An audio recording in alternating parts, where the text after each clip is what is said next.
sword an extension of the duelist's spirit. If your heart recoils in fear, then your sword may as well be in its scabbard, because you will not wield it effectively against your foe. Hello everybody, my name is Saif Lamia, or you can call me Red Fox Gaming, and today we are going to be doing the second part of the summer event, which I'm really excited for. Then yeah, like I said, this is the station that they were talking about, so let's go ahead and head over here.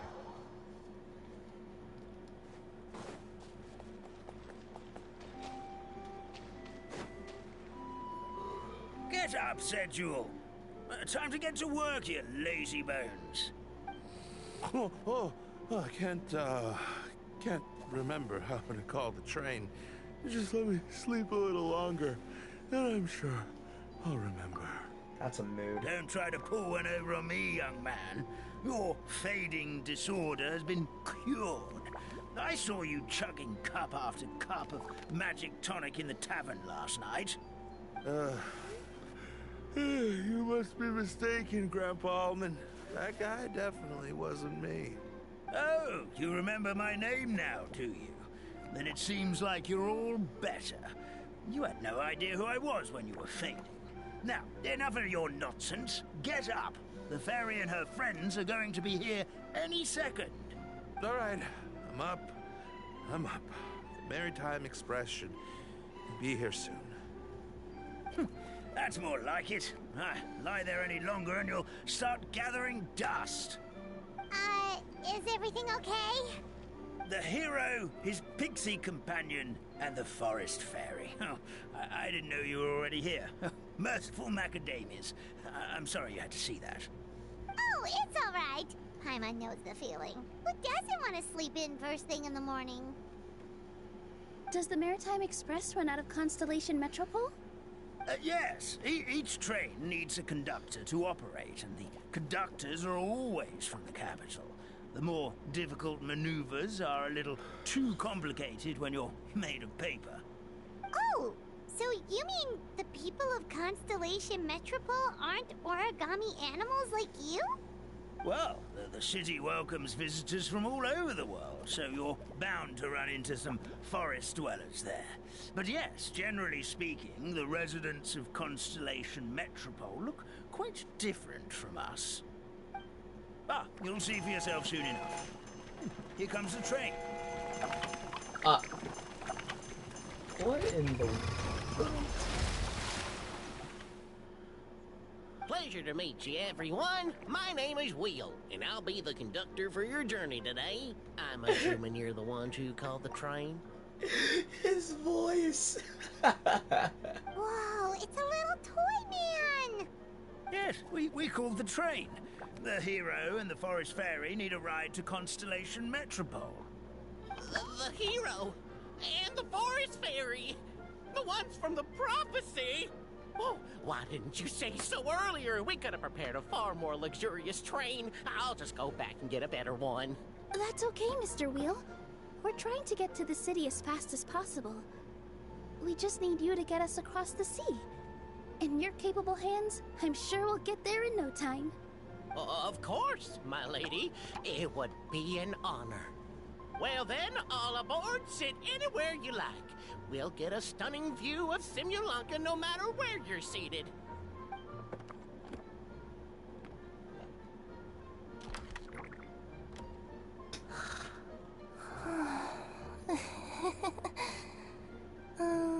Breakfast. Huh? Did one of you just say something? Not me. Wasn't me either. Breakfast. Oh, come back. Sounds like the voice is coming from inside the train.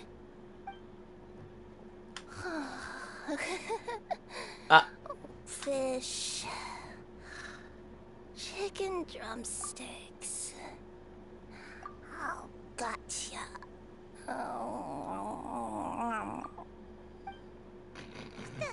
What's Kirara doing here?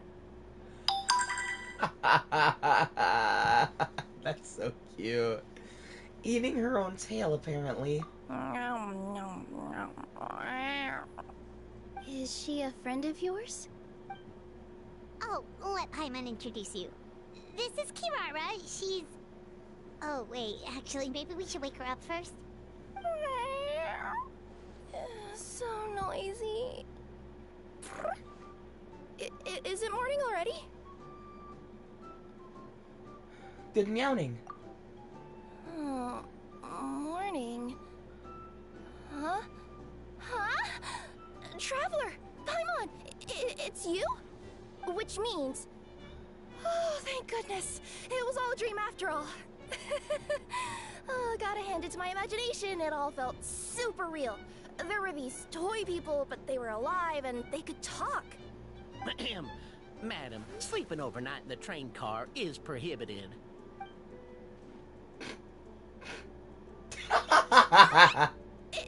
It wasn't just a dream? It's alright, Kirara. Apparently we're in a world called Simulanka. We got here yesterday, too. Simulanka? So, that's what it's called. I spent all day yesterday wandering around this one city. The toy people called it Constellation Metropole. I was trying to find a way to get back home. I was seriously starting to think I had gotten on the bad side of some great yokai and gotten swallowed whole. Huh. I take it you're Inazuman then, Miss Kirara? She sure is. But, Kirara here is kinda special. Let Paimon introduce you for real this time. Kirara is a Nekomata from Inazuma. She works as a courier for Komanie Express. Huh. Nice to meet you. I'm Nilu, a member of Zubair Theater. You can usually find us performing in Sumeru City's Grand Bazaar. Right now, though, I suppose I should introduce myself as the Fairy of the Forest of Blessings. Oh, you're Nilu! I've heard a lot about you from my deliveries in Sumeru. I even saw one of your performances back in the day. You're an amazing dancer. But, did you say you were a forest fairy? Oh, yeah, that's her new identity here in Simulanka. Oh, speaking of new identities, looks like you got a new outfit yourself, Kirara! Yeah, I know. It confused the heck out of me yesterday.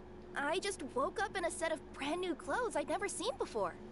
That must mean you have a big part to play here, too!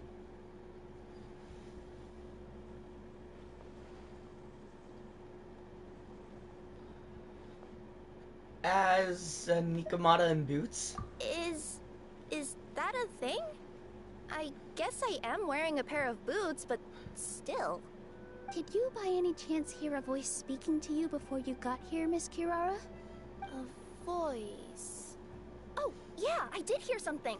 But I was so freaked out my tails got all tangled. So I, didn't catch much of what was said. Sorry for the interruption. But this, Nekomata friend of yours, she doesn't eat hamsters, does she? Or frogs? Sorry if my laughing sounds really bad. My voice is like gone today. That's great. Oh, no need to worry, little guys. I would never do something like that. Well, unless I've been out in the wild too long without anything to eat. Oh, speaking of eating, I am getting a little hungry. Oh no, Kirara shouldn't have said that.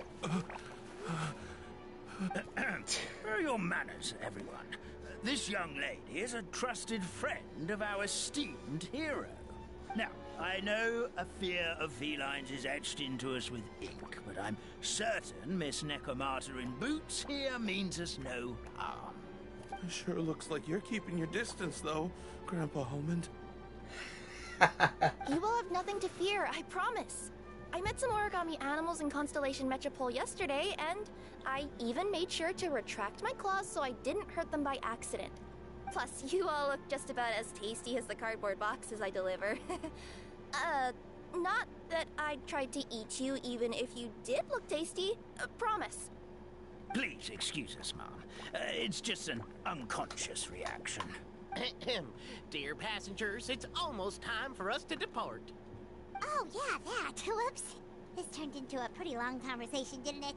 Alright, let's get on the train! You coming with us, Kirara? Mm-hmm. I'll ride with you to the next stop. There's a place near the Metropole that caught my eye yesterday, so I want to go explore it today.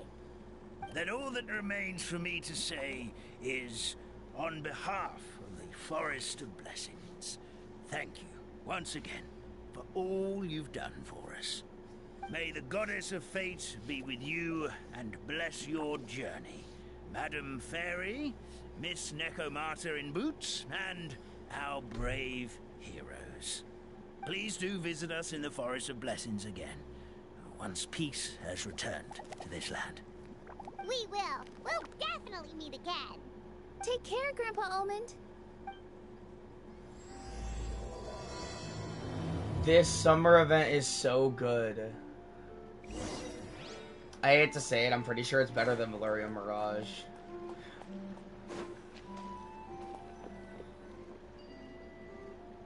What? Oh.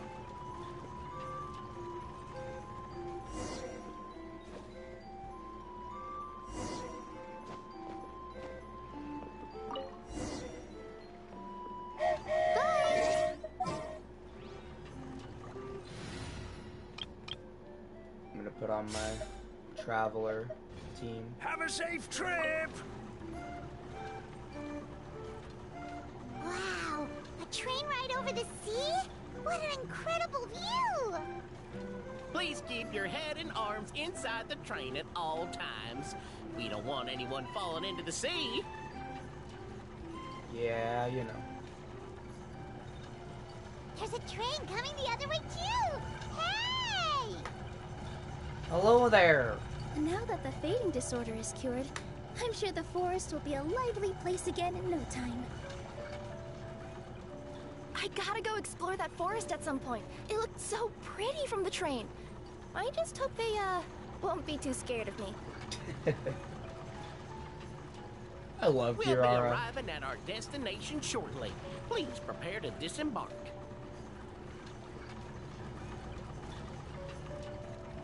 Oh, that's so cute how her tails actually go to the side when she sits. That's such Here good we attention to are. detail. Constellation Metropole is right over there. It's a short walk from here to the Gear Sky Ladder, which will take you right to Metropole Square. And thank you again for choosing Maritime Express. Great! And thanks to you for a smooth and pleasant journey, Mr. Wheel. The train cars were comfortable and spacious, and I had a great night's sleep. I'll definitely be back. As you wish, ma'am. He's sitting here thinking in his mind, ma'am, I already told you that this train car is not for sleeping. Alright. Where should we go next? Is that place you wanted to check out nearby? Oh, oops. I took a walk around yesterday, and it felt like there was something weird about it. So, I think I'll indulge my curiosity and go investigate. Oh, do we really have to bring up the saying? Curiosity killed the cat, Kirara. Want us to come with you? It's okay. You guys go ahead and visit the Metropole for now. Hopefully, that's where you'll be able to find out some more about this world. I pretty much explored the whole place from the rooftops yesterday, but for some reason, this is the place that caught my attention. You know what I mean, right? Like, when you get a stone stuck in your claw or something, it keeps nagging at you to dig it out, but you can't focus on anything else until you do. Don't worry, if you run into any trouble, I'll be there faster than you can say gold-level courier of the Komania Express. Okay, fair enough. We'll head to the Metropole then. Guess this is where we say bye for now. Stay safe, Kirara. Don't worry about me. Let's not forget, I'm a yokai.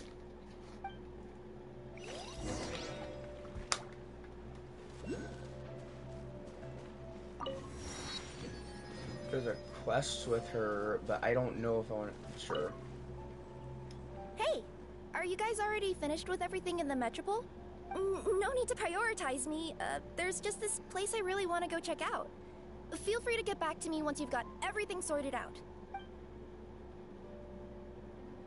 We're all good. Great! Then let's go! I've delivered packages all over, but I've never seen a mysterious fairy tale world like this before. Looks like nobody has gotten around to repairing this house yet. Ugh, even I wouldn't dare to sleep in there. It might suddenly collapse in on you.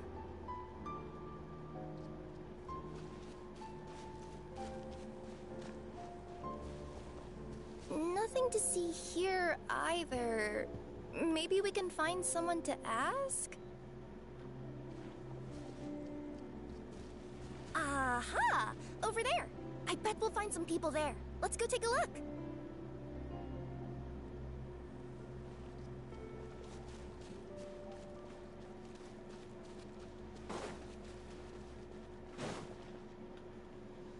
Uh-huh. I was sure there'd be people here. There once was a goddess who ruled over fate.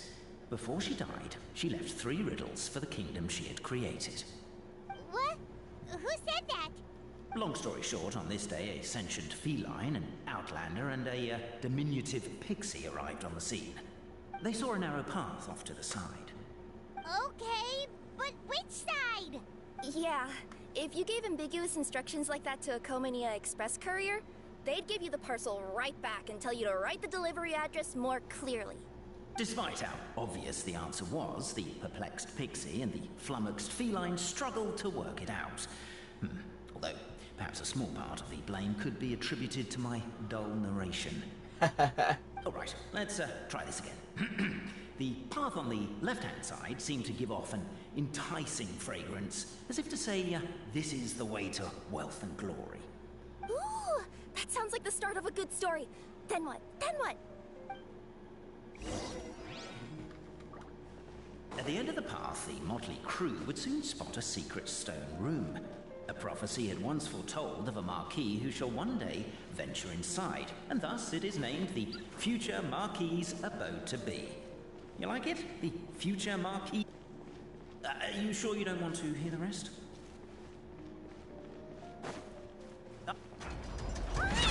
What's going on? Oh, hear me out, all right? I'm sorry for resorting to extreme measures, but I'm trying to help here. Don't worry, the fencing will disappear as soon as I'm done talking. So are you some sort of fence-spotting yokai?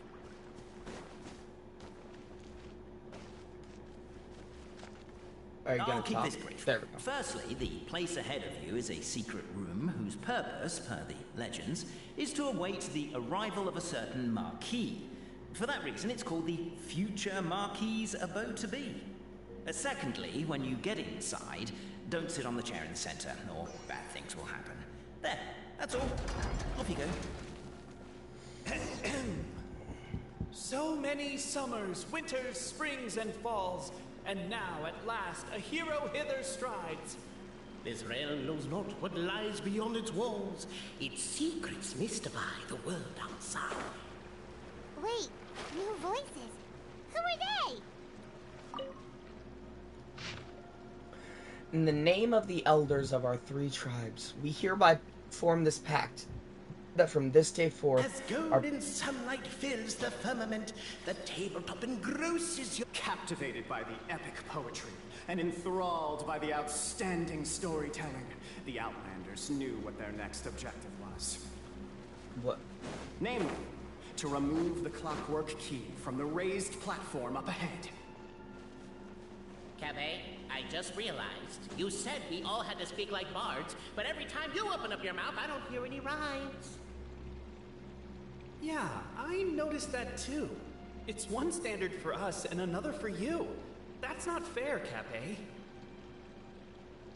Strong as stone, firm as steel, the Outlander pulls, but it does not yield. This has happened many times before, but this time is different. A thought enters the Outlander's mind. Attack! Attack! First weaken the structure, then seize the treasure!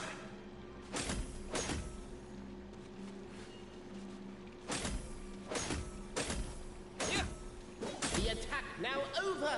Only one final step remains. Now it is the time to seize the key. But alas, as was the case for all those who had come before, the key still did not move an inch. Wait, what? They got it out? Yes! Finally! Come on, move your butts! And your lights, assuming they're still in working order. It's showtime!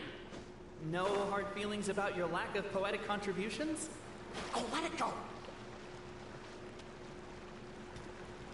Ah! Welcome, esteemed and noble Outlander. Allow us to introduce ourselves. We represent the 3 great clans of this realm, having been selected as its authorized historical supervisors. Our purpose being to await the arrival of one such as yourselves who shall remove the clockwork key. My name is... You're Cape, he's Albizi, and that's Bobarano, right? You've done so much talking that we can already tell you apart by your voices. Aren't we missing someone, though? The guy who led us here to begin with? Who? And thus was born the long-awaited Fellowship, destined to uncover the truth of the past. Allow me to quote, if I may, in the history of Constellation Metropole, a new page has begun. Him. Well, there's no 4th person, so which of you is the ventriloquist? Come on, out with it. We've never heard that voice before, but he sounds like he'd be good at reading bedtime stories to children. Whoever it is, I don't know and I don't care. Forget about him. We have far more important things to focus on. Like, where our journey goes from here. That key you hold is the pivot point about which the past and present of the Metropole revolve. However, between our 3 clans, there is some dispute over the historical record. Each clan has its own version of history, detailing the clan's origins and the tale of the Dragon of Old, and unfortunately, we don't know which one is the truth. Dragon? You mean the one that's been acting up recently? Oh, no, not that one, you adorable little pixie. When I say Dragon of Old... He means a dragon that would be really, really old if it was still with us today, but it was defeated in ancient times. The new one has nothing to do with our clan history. Was that supposed to be a joke?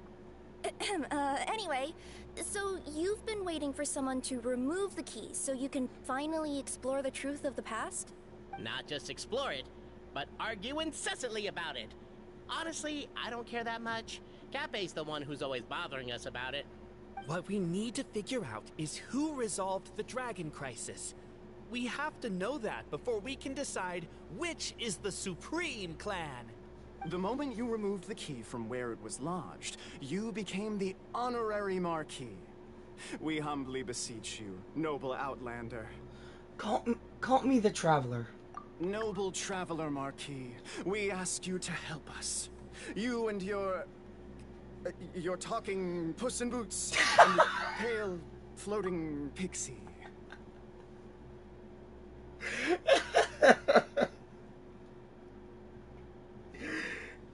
They called Kirara Puss in Boots. That's hilarious. Puss in Boots? Are you serious? It's better than Demon Feline, but still. Embrace it, my friend. Embrace it. Most cats don't wear boots or speak, do they? I'm not even a cat. I'm a Nekomata. Now that you know the word, I expect you to use it. Please allow me to lead you all to a sacred memorial site. It will be much easier to explain what needs to be done once we are there. I love Kirara. This place is sacred to my clan. It's where our brave forefathers once took up arms against the Dragon of Old. After a bitter battle that dragged on for many days and nights, finally, our forefathers fought the dragon into submission, and it fled. They took turns, though. Some forefathers worked the day shift, while others worked the night shift. So they worked shifts while the poor dragon had to work around the clock? So they say. It's just a legend, though. Wait a second? Did I just hear you admit that your clan's history is just a legend? History, legend, who cares? My clan was definitely courageous, that's the point. That's the truth. And isn't the truth what we've all been arguing about non-stop for all these years? Cape's words gave the traveler food for thought. Could it be that the truth in a fictional world is equivalent to fiction in the real world? But that would have to wait. Apparently, Cape was not alone in his pilgrimage to this sacred site. Unwanted company had arrived. The traveler and the talking cat, Nekomata, decided to teach them some manners. Yes, sir. Yeah!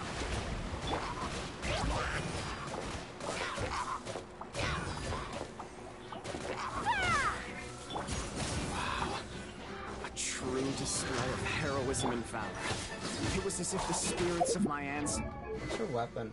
Oh, sapwood. were fighting through you. I could be wrong, but maybe the Traveler Marquis is a lot more powerful than your ancestors. Technically, by saying that, aren't you implicit? Your martial prowess and show of courage are a more vivid reenactment of my ancestors' feats that suit the modern aesthetic. Now, let's get down to business. As we all know, time is but an illusion. Time may flow line by line, page by page, or frame by frame, but usually it flows in the form of springs and gears. And that clockwork key you have in your hand can turn back time and make the past reappear. Well, actually, my view is that the illusion of time is more of a problem of consciousness. Gears power the body, while the body is the vessel of the conscious mind. But the mind cannot understand the dimension of time, so we experience instead an endless continuum of moments as the pinion of now turns along the rack of ages. I'm getting flashbacks to when I was delivering packages to the Sumeru Academia. A teacher once asked Albizzi what his greatest fear was, and he replied, dragons. Boberano was asked the same question. He replied, time, and repeated the argument we just heard.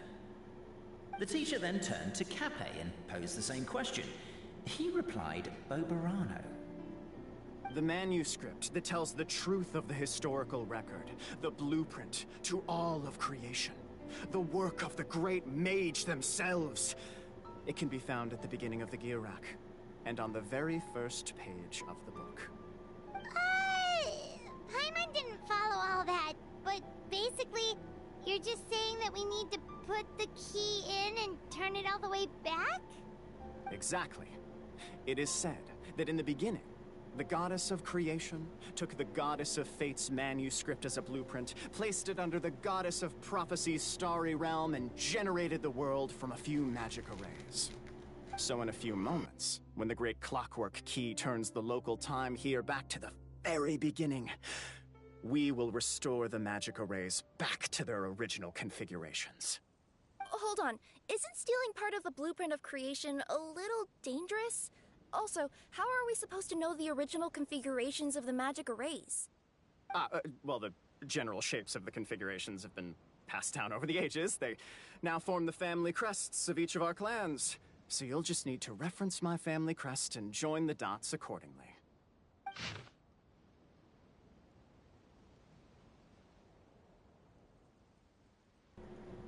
Okay, so it's top right, top left, bottom right, bottom left, middle left. To address your other concern, when the house has already been built, do you really think that taking away the construction crew and blueprint will cause it to collapse? The Traveler Marquis prepares to insert the great clockwork key into the nearby keyhole.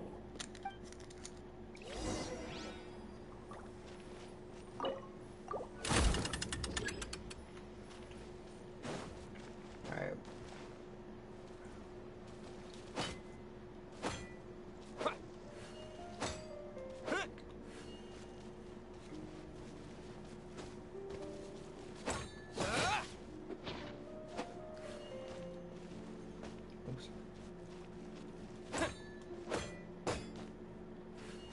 Am I dumb? Actually, don't answer that question.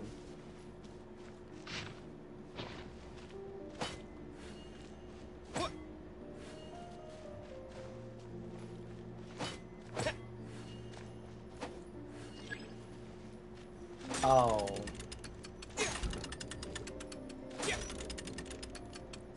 I am dumb, guys.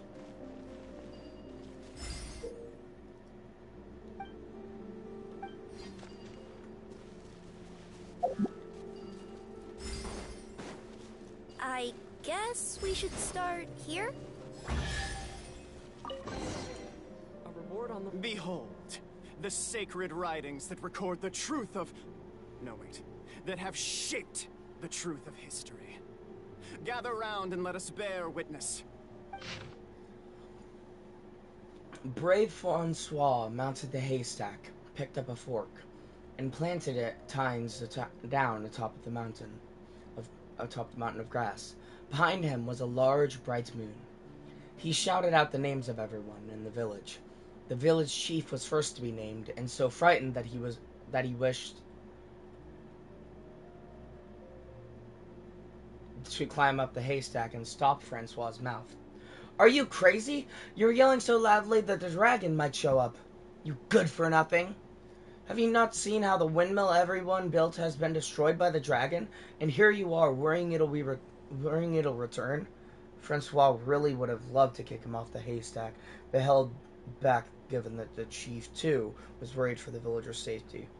Francois saw that nigh all the villagers had arrived, and so he cleared his throat.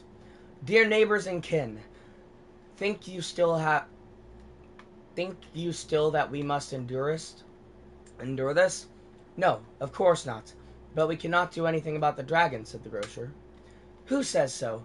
Did I not leap onto its neck from the windmill blade, stepping on it twice, and did it not fall down and flee? Perhaps everyone worked so hard to build the mill that was destroyed. Everyone's emotions became inflamed. Lifting their fists, they decided to take down the dragon, but Francois lifted his own hands and calmed the crowd. Let's go home for today, everyone.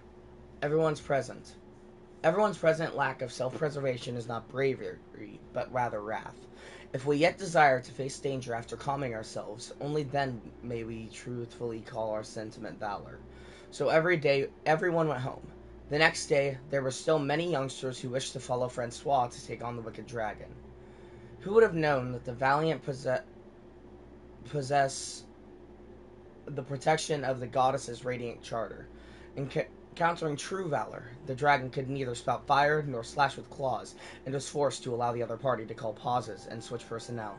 And so, after several days and nights of fierce fighting, the wicked dragon could no longer bear it and chose to surrender. Feast your eyes, rejoice, and cheer, for this is the unquestionable truth. Look at the signature. Nobody is capable of forging that. I don't believe it. So, all along, our histories have been false? Don't lose heart, Albizzi. It does not follow from his is true that ours are false. That might be the most bogus logic I've ever heard. But keep up the mental gymnastics, Boberano. I've been waiting for that look of jealousy on your face my whole life, and I'm gonna savor it. And yet, it seemed that this conundrum could indeed have more than one solution. Everyone agreed that there may be more than one truth. The party decided to visit the sacred sites of the other clans and see what their documents had to say. Isn't a narrator supposed to remain detached and objective? It feels like you're forcing a narrative agenda on us here. Well, whatever. I'm in a good mood. Let's do it. The instructions say to repeat the process 3 times, and besides, I'm looking forward to watching you both be sorely disappointed. Let's do my clan next. I'll lead the way. We'll need the key again, right? Let me see if I can pull it out. Yoink! Yoink.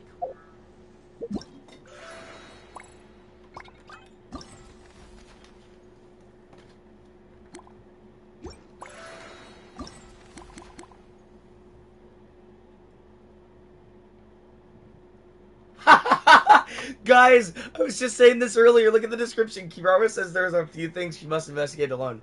As you are not a cat, curiosity won't kill you, so why not go with her? I was right, guys. They got the gist of it. Okay, so it looks like I need to head to...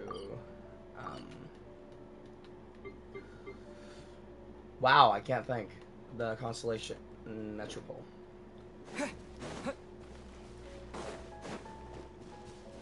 Squall Fury!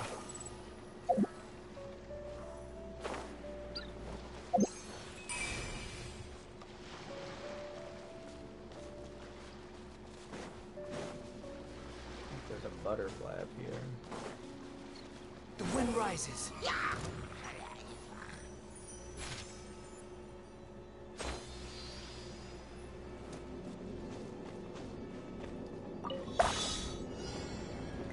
Huh?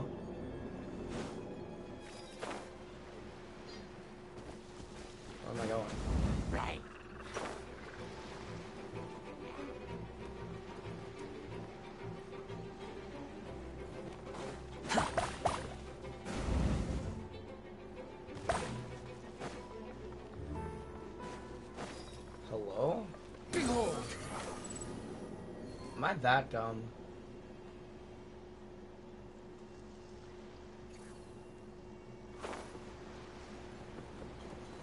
Oh, way over there. Run. Wind rises.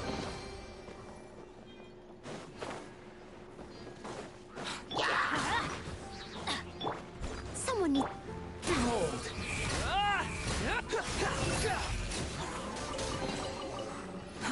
Too slow.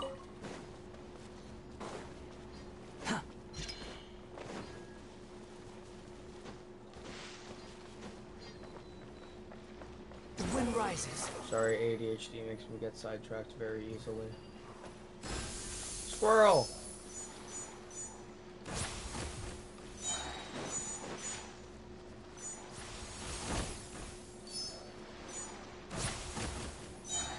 But I mean, it's on the way, so might as well.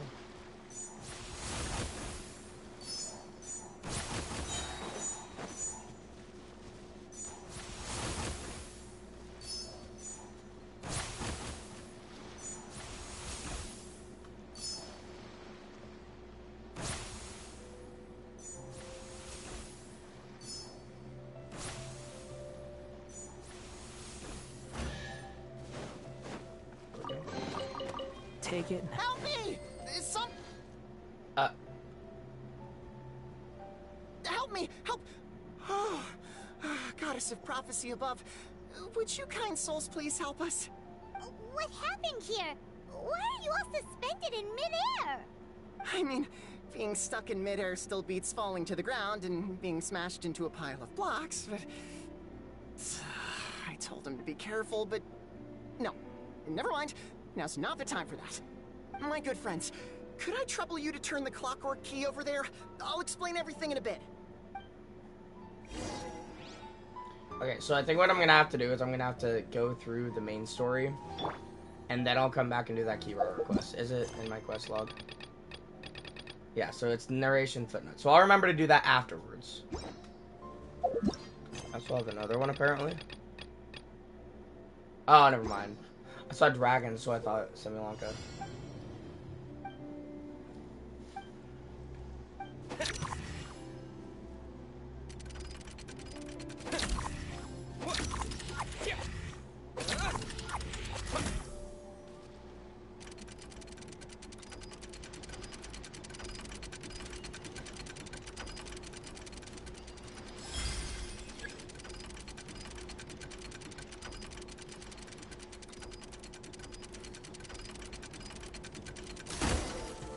Alright, we're good. Oh, thank you. Oh, thank you. What happened there? It almost seemed like we turned back time. I take it this is your first time witnessing the power of the Goddess of Prophecy, then? If so, I can see why you might think that. Basically, this is a gift bestowed upon Constellation Metropole by the Goddess of Prophecy, who rules over the natural course of all things. It helps those who have deviated from their proper path to get back on track. Proper path? Do you mean everything that happens in the Metropole has been planned out since the very beginning? Why are you saying that as if it's a bad thing? You're not explaining it clearly. Here, allow me. Of course, all the residents of the Metropole have the freedom to live their own lives. For instance, whether I use olive oil or sesame oil in my morning skincare routine is entirely my choice. But whenever something disastrous is about to happen, like when I almost got turned into a pile of rubble just now, the goddess's magic will activate in the world around us. So, in other words, it's kind of protection magic? To keep people alive? You could say that. There are other situations in which it activates too, but that's basically correct. Well, in any case, we're glad no one's hurt. Are you heading to the Constellation Metropole? Yep. Do you know where we can find the Gear Sky Ladder? Oh, it's just that platform up ahead. The one with the key sticking out. That thing? Are you sure? Yep, that's the one. Pretty much everything in the Metropole runs on tracks and gears. The Goddess of Prophecy watches over it all. Which is to say, all the tracks are fixed. If a machine is set up to move forwards, it'll never move in reverse. This reminds Paimon a lot of Fontaine's clockwork toys. You mean, like those music boxes with dancing figures? I think I've seen one or two from the merchants in Sumeru. Yeah, exactly like that. Anyway, sounds like it's not gonna suddenly fall out of the sky, so Paimon's okay now. Should we get going? You float anyways, Paimon. A reward on the road. No, I'll do all that later. Don't get sidetracked. Events last, okay? The Gear Sky Ladder is an important means of transportation in Constellation Metropole. Attack clockwork, excuse me, oh my goodness, devices to activate the ladder and make it move. When the gear is fully charged, it will stop moving, and the Sky Ladder will also stop moving. If the gear is not attached for some time, the Sky Ladder will return the way it came.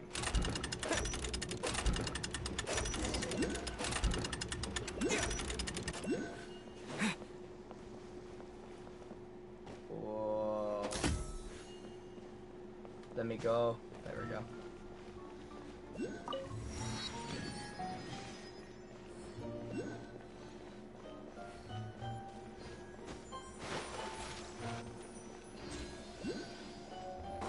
Sorry, I'm gonna get a couple of these before I hop in here.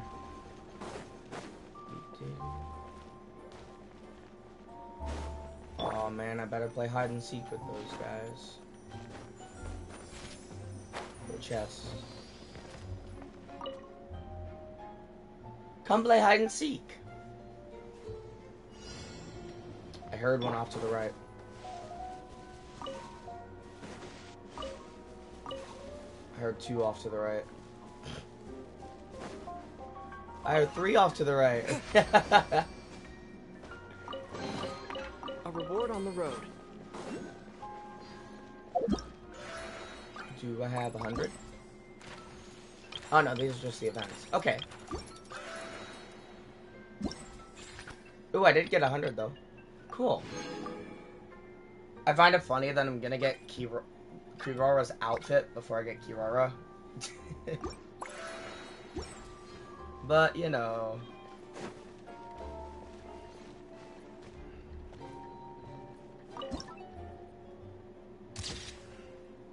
I just got paid for taking a photo. Easy.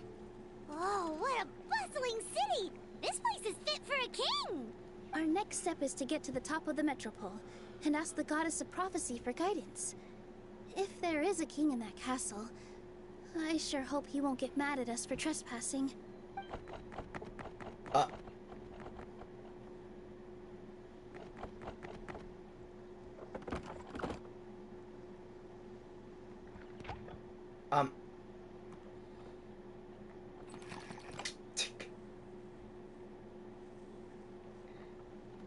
Make way for the king!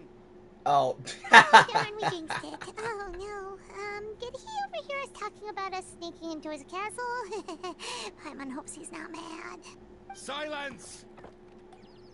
The one who shall soon stand before you is the ruler of Constellation Metropole. The one who descended after a meteor shower, and the protector of order, and all the stars in the sky.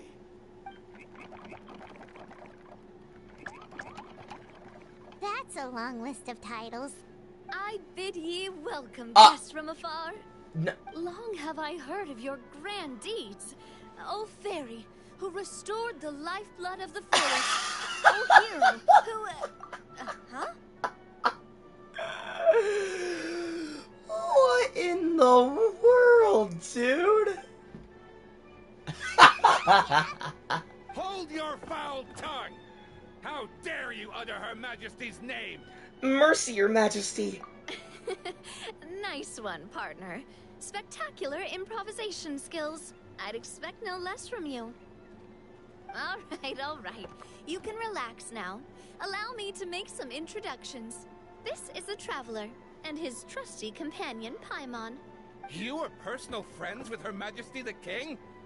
Please, forgive our grievous mistake. We had no idea. All right, the welcome ceremony is over. Everyone back to your stations. I will personally treat our guests to some royal hospitality. Yes, Your Majesty. Okay, Navia looks really weird without... Your Majesty, we are most grateful for your... Oh, come on, I've already sent them off. So, anyway, how did you guys get here? We were gonna ask you the same thing! Also, how are you already king of this nation? And where did you get a crown? Oh, wait, don't say it. You just woke up like this, right? Sounds like you've answered your own question. But before I woke up, I heard a voice say to me, "You are the king of Constellation Metropole. Now go forth and save your city." A similar thing happened to me. Oh, yeah, sorry. You must be the fairy of the Forest of Blessings, right? Mm-hmm. This is Nilu, a friend that we made during our time in Sumeru. Nice to meet you, Miss Nilu. I'm Navia, the president of Spina di Rosula. If you ever get the chance to go to Fontaine, make sure you come and visit me. I'm based in Poisson. Seems like you're taking this all in stride. Aren't you nervous about getting stuck here and never being able to get back home? Why would I be worried about that? We've faced much bigger problems than this before, and we always pull through. This should be a piece of cake. Besides, life's always full of surprises. You gotta learn to just enjoy it. That sounds like a great outlook on life. You have a very optimistic spirit. Thanks, I'll take that. Honestly, though, it also puts me at ease to find out that you guys are the fairy and heroes that I've been hearing about in this prophecy. We're kind of veterans at dealing with prophecies by now, aren't we? Haha, funny. About that, has anything bad happened in the Metropole? We heard about an evil dragon. Did it make a mess here too? It sure did. Apparently, for whatever reason, he went for the stars above the city recently. Literally just flew up and started snatching them out of the sky. Luckily, the guards responded quickly and stopped the dragon from taking them back to his lair. Unfortunately, though, he dropped them before he flew off. Now they're scattered all around the Metropole. I've been out trying to retrieve them, but I only managed to get one of them before you showed up. Oh, I didn't ask yet. What brings you to the Metropole anyway? Oh, Paimon can explain.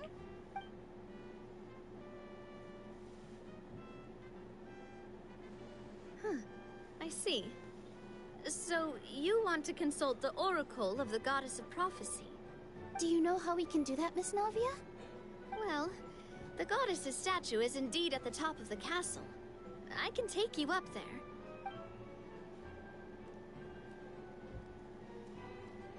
However, I've heard from the citizens here that the goddess hasn't given out any new revelations in a very long time. Really? But Grandpa Almond told us that he received his prophecy from the goddess. Oh, that's probably because the prophecy about the hero of Simulanka has been around for a very long time. But recently, people realized that the goddess didn't reveal anything about what's supposed to happen after peace has been restored. Huh. Okay. Still, can't hurt to try your luck. And maybe you can help me get rid of the invaders while we're at it. Invaders? So the dragon's not your only problem? Right. The forest isn't the only place where strange things have been happening to the residents. Have you come across the gift from the Goddess of Prophecy yet? You mean the protection magic that stops them from coming to harm? We saw it in action. Yep, that's the one. Over the past little while, this magic has been triggering far more frequently. We don't know if it's simply because the Metropole has grown a lot more dangerous, or if there's a deeper reason behind it. Some residents find themselves getting stuck in a place and unable to move. Others start repeating the same thing over and over again, like they're trapped in some kind of loop. If we were to use clockwork toys as an analogy, could it be that the tracks have eroded, or the gears have slid out of place? That's exactly right, Nilu. That's basically what's happening. Anyway, some of the monsters outside the city saw this as an opportunity to launch an invasion. But we didn't see a single monster on our way here. That's because I already took care of most of them over the past couple of days. Of the remaining few, we trap some of them inside the castle and chase the rest back out of the city. Okay, so to summarize, not only has the magic here gotten all messed up, but the dragons also knocked some of the stars out of the sky, plus there's a bunch of monsters in the city. Sounds like there's a lot more to fix here than in the Forest of Blessings. Well, defeating the dragon and the monsters should be straightforward enough. But how do we fix the magic?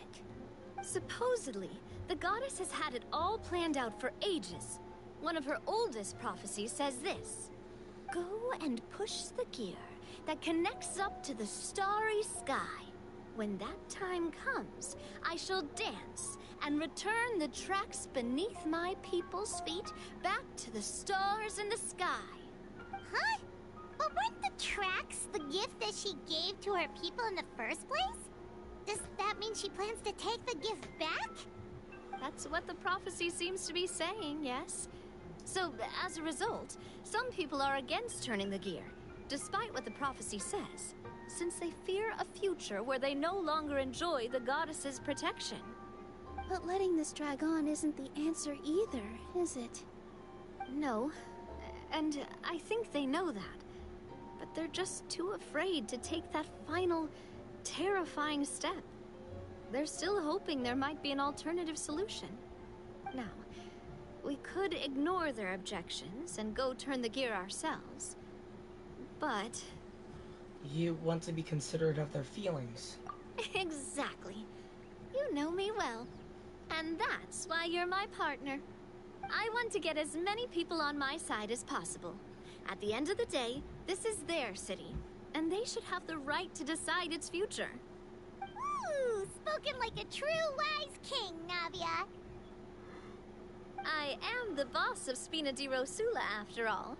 This may be my first time as a king, but there are a few similarities between the two roles. Traveler, Paimon, Miss Nilu, would you be willing to lend me your support? With your help, I'm confident we'll be able to find the most frictionless way to resolve the problems plaguing this city. It would be my honor, Your Majesty. Not gonna lie, Your Majesty is definitely growing on me. Seriously, like we'd ever say no. We're your friends. No need to ask us so formally in the future. I'm happy to help too. This is a beautiful city, and just like the Forest of Blessings, I would love to see it return to normal as soon as possible. Ah, great. As the King of Constellation Metropole, I extend to you my gratitude. All right, everyone, follow me. I'll show you the way to the goddess statue at the top of the Metropole. And stay close. You don't want to get lost in my castle. It's huge.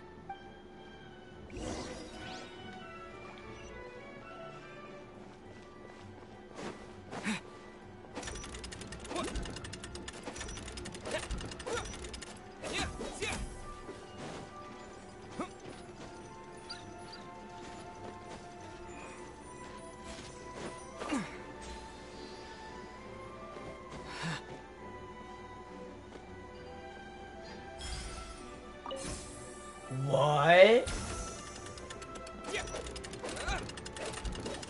Wait, that's so cool.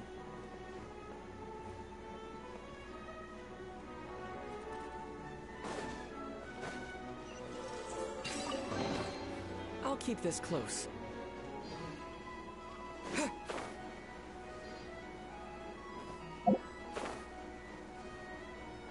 I bet once I use my bliss thing, it's gonna like show up everything.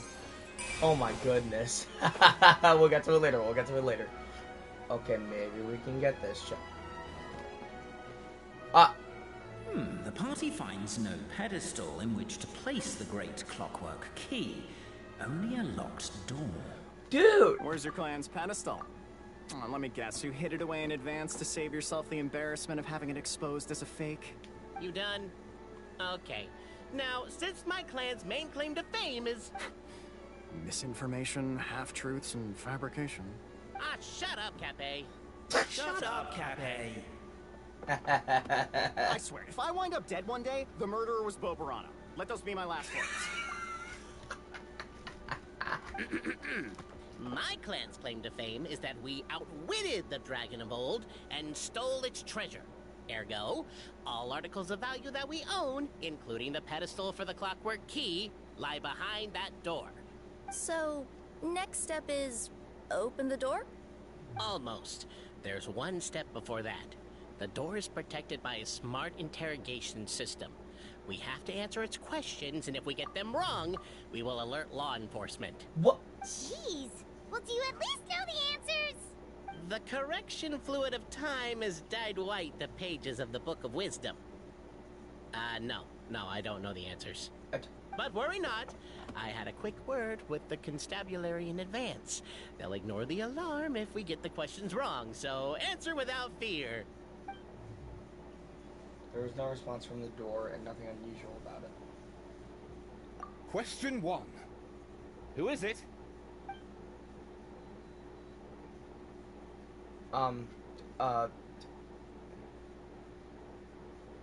The Traveler Marquis and his retinue. The great yokai, Nekomata in boots. And the trusty travel guide, Pixie! Travel guide. Trusty travel guide! Question 2. By which virtue did the ancients defeat the dragon? What? Wisdom. If this is the right answer, I swear I'll... Correct! What? A barefaced lie. So low. Question 3. Which is more real? The fiction of the outside world, or the truth of this world?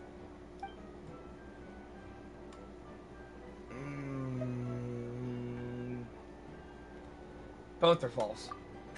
Please try to avoid being unnecessarily cruel in your response. Question 3.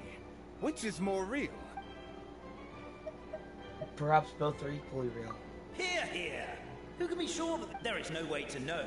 All correct. You may have the key pedestal. Wait, that was it.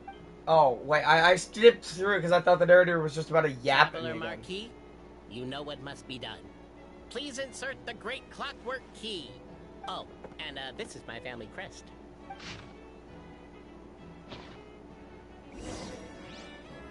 We'll get to that later. Okay.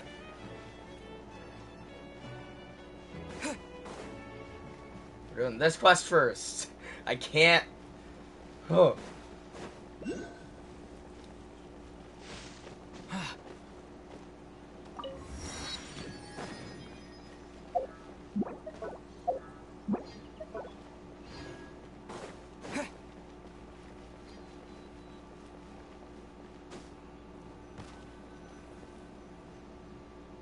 Huh? What's this? A star. Wait. This looks like the star I found earlier. I told the guards to place it near the goddess statue. Maybe they ran into some trouble up there. Guess we'd better hurry.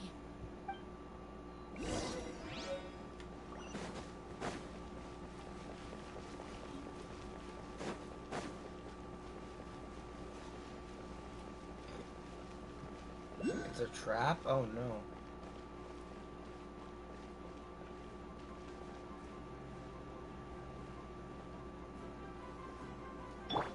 Leave it all to me.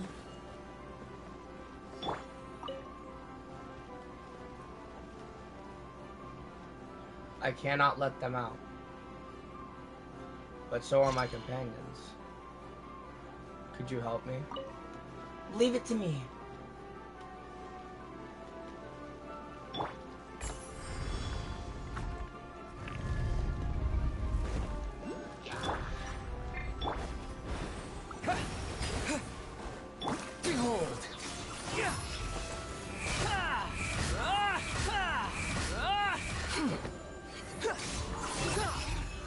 Cry louder!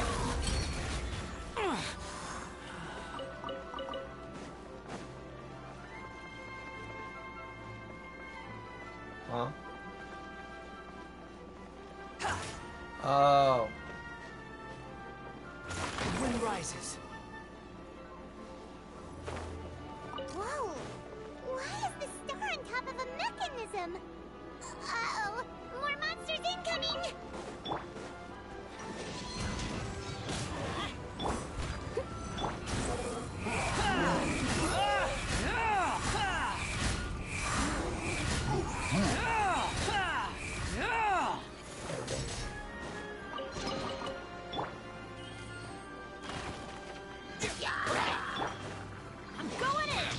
Adventure time!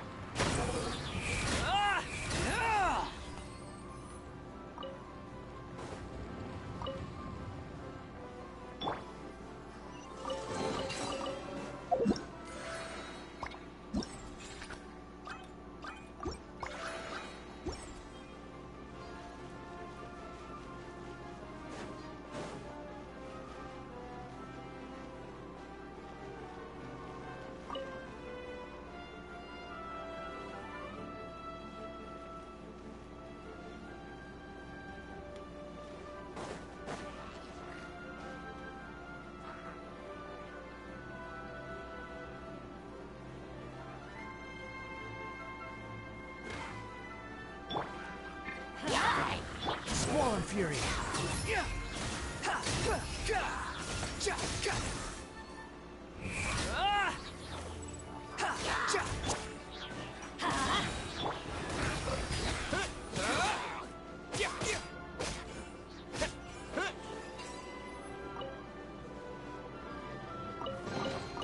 A reward on the road.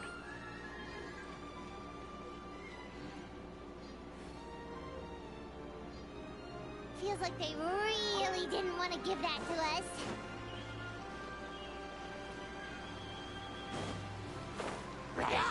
Let's light it up! Behold! I got you, buddy.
Oh, let's go. Crash's chest. What? You even want this?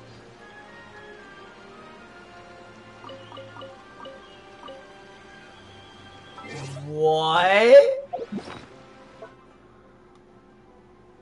Guys, I've done it. I've officially capped out my weapon inventory.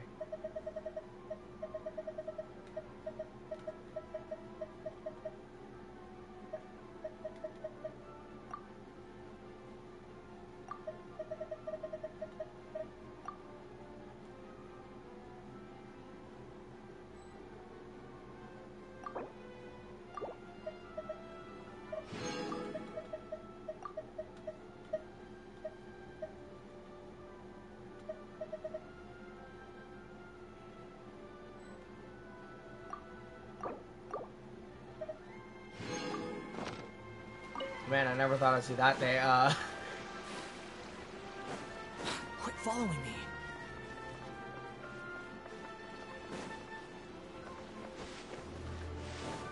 Where's this butterfly?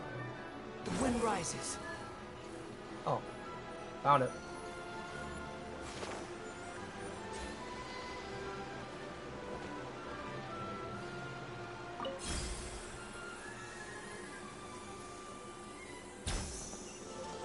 Hello there. Behold! Upon the gale.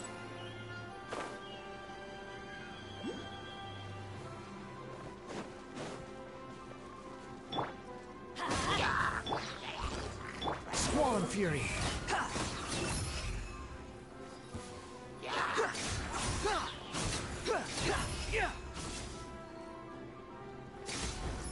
Oh, of course I had to get... The wind rises.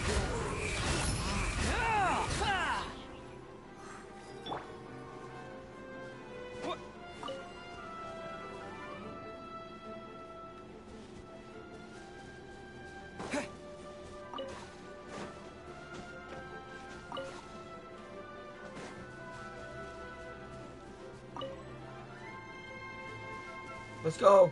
Let's go, guys. 3, 2, 1. Pull! Pull, guys. Pull. There we go.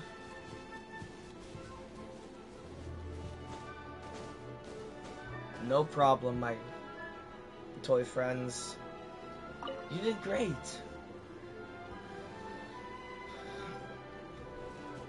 Another one in the bag. That sure was rough.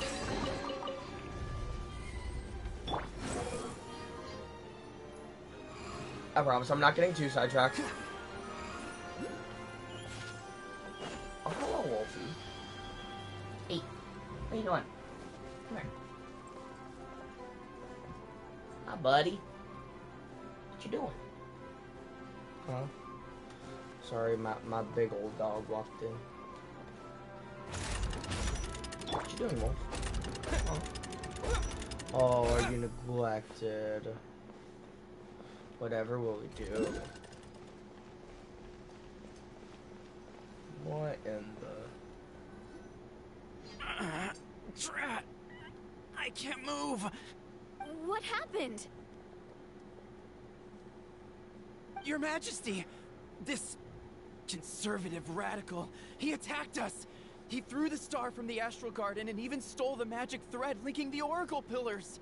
But just as we were about to arrest him, the goddess's magic activated, and now we can't move! No! Nobody touch the celestial gear! What's an oracle pillar? You need to use it to pray to the goddess. I'll explain later. First, let's help these guys.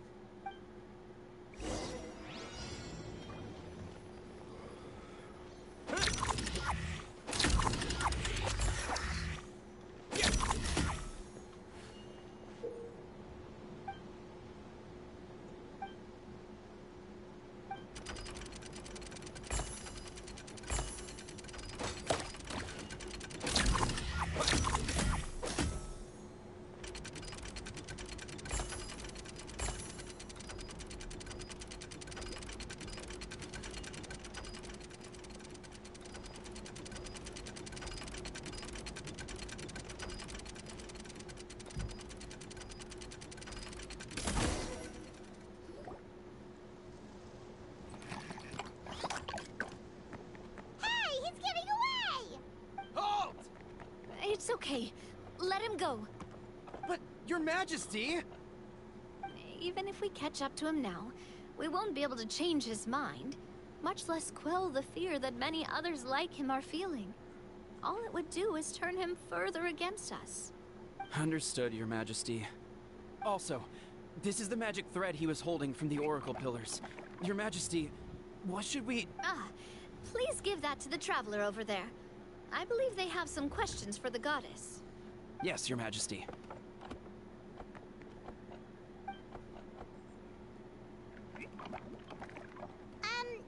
So, what do we do with this exactly? See those Oracle Pillars over there? Just use the magic thread to connect them together in a specific pattern, and the Goddess of Prophecy will answer your prayers.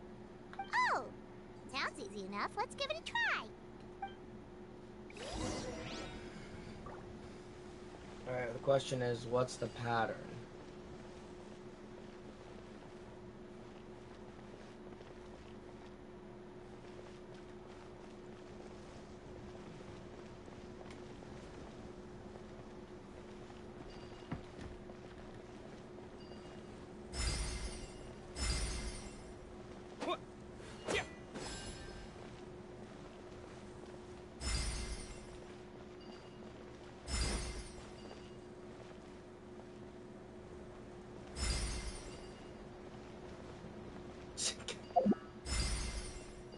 This is not right. Yeah, okay.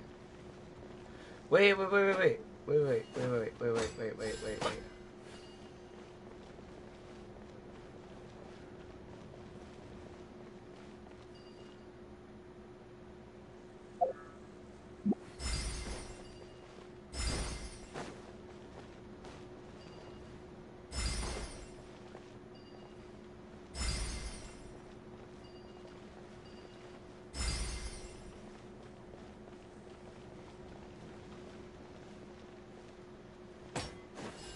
Wait, the shape of the stars, so...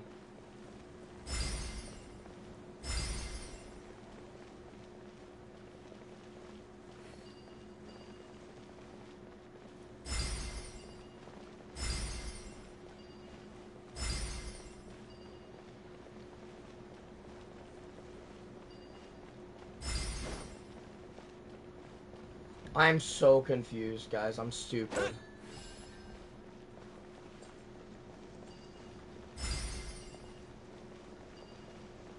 No. Dang it.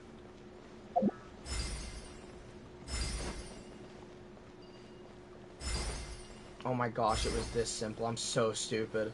I'm so dumb, dude. There. I'm so stupid. It worked. Well, let me make sure my mic is working. Hello. The I know, fate, hour into the do stream. you seek answers, my child of Simulanka? Ooh. Ooh. Oh, you have to choose?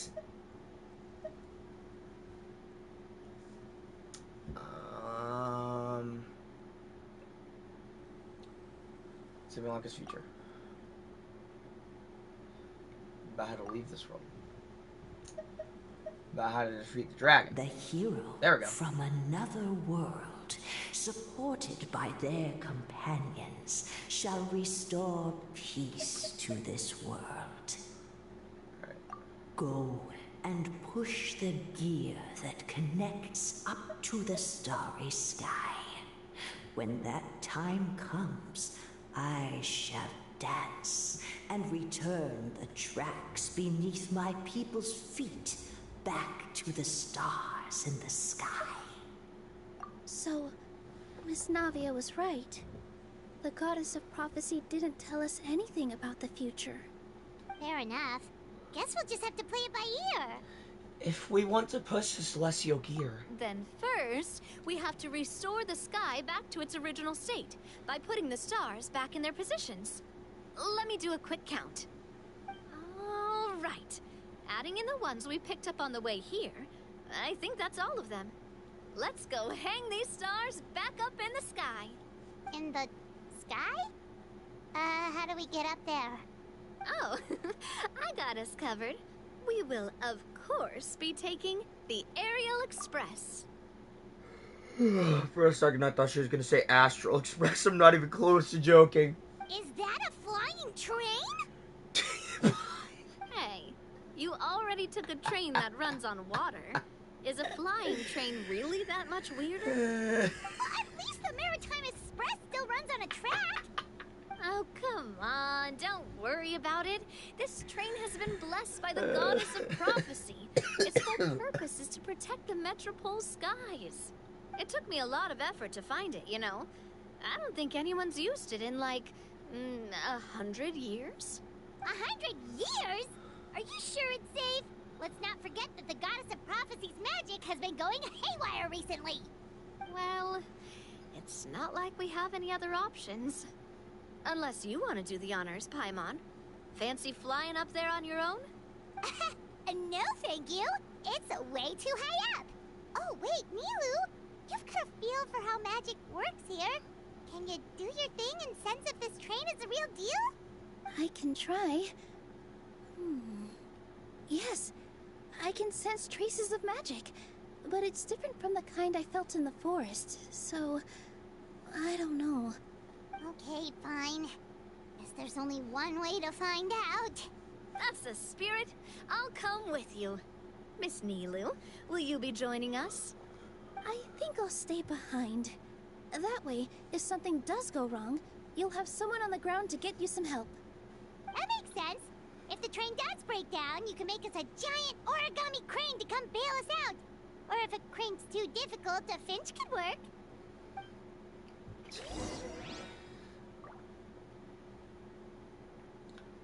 Oh, give me a second, guys.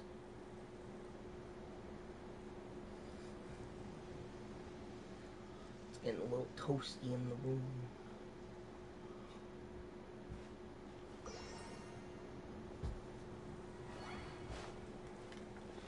Alright.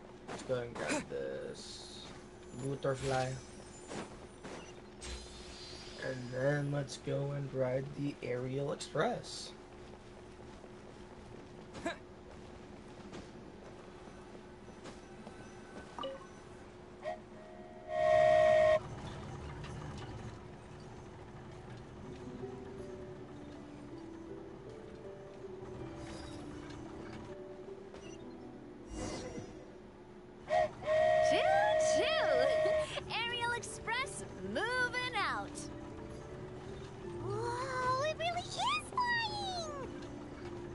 What an amazing feeling!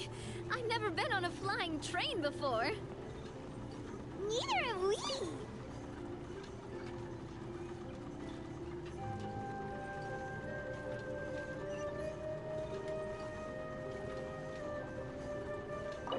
That should do it.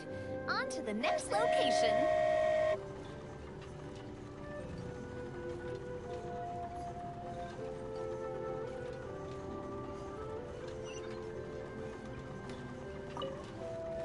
What the?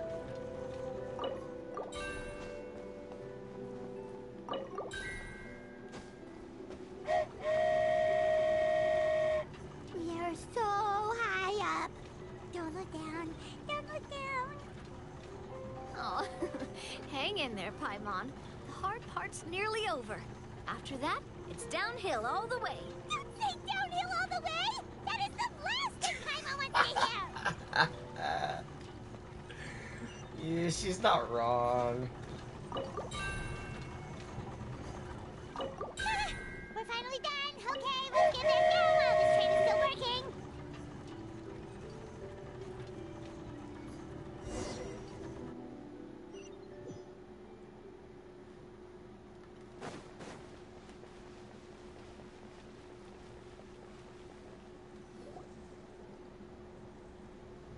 Great job! It looked like it all went smoothly. Yeah, and it was an absolute blast, too. You gotta ride with us next time, Miss Nilu. Huh? I'm okay. Thanks for... Halt! What do you think you're doing? Get out of my way! What's going on?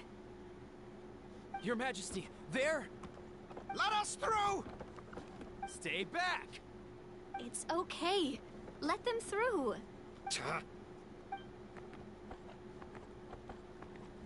Your Majesty, could we please ask you not to turn the gear that connects up to the sky?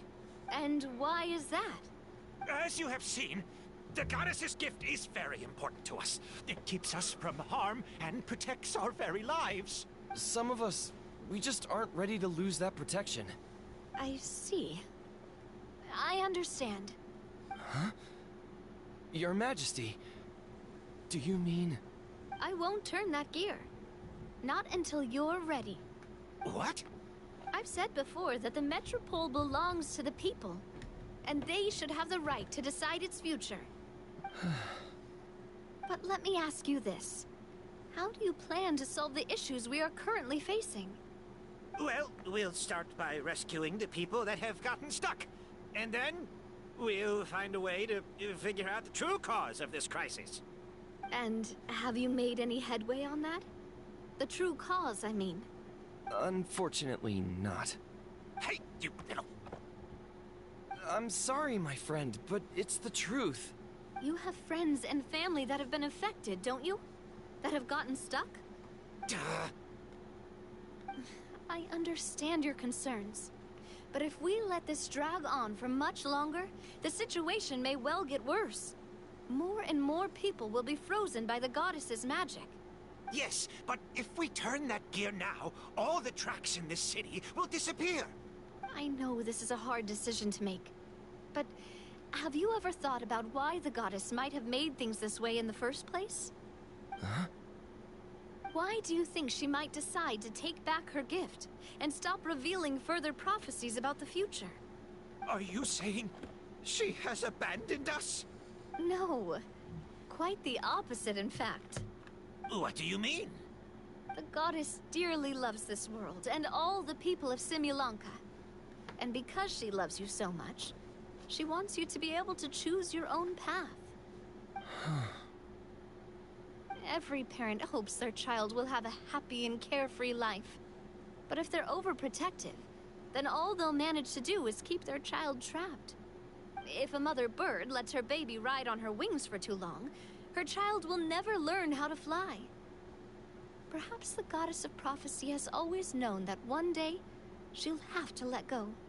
Children can only become independent if they're allowed to form their own opinions, make their own decisions, and deal with the consequences on their own.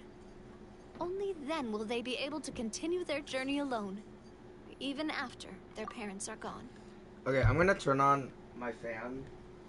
You probably already hear a quote-unquote fan. It's my AC unit. But, yeah, I'm gonna turn on this fan. It's starting to get really hot in here, so...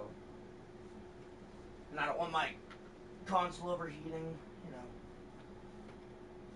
Woohoo.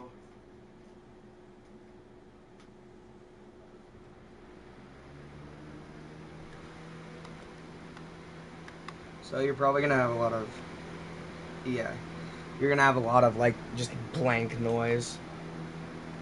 So, there's your warning. I mean, I guess I could, like, put my mic here and turn it down. Like, here, let me see. Hello? Hello? Hello? Hello? Hello? Alright, I think this is good, and it should kill out a little bit of the background noise. Once again, sorry, but it's getting way too hot in here. But we've relied on the goddess's protection for so long. We don't know what it's like to go it alone. We don't know if we have what it takes. Are you kidding me? I think you've proven yourselves more than capable of that. What do you mean?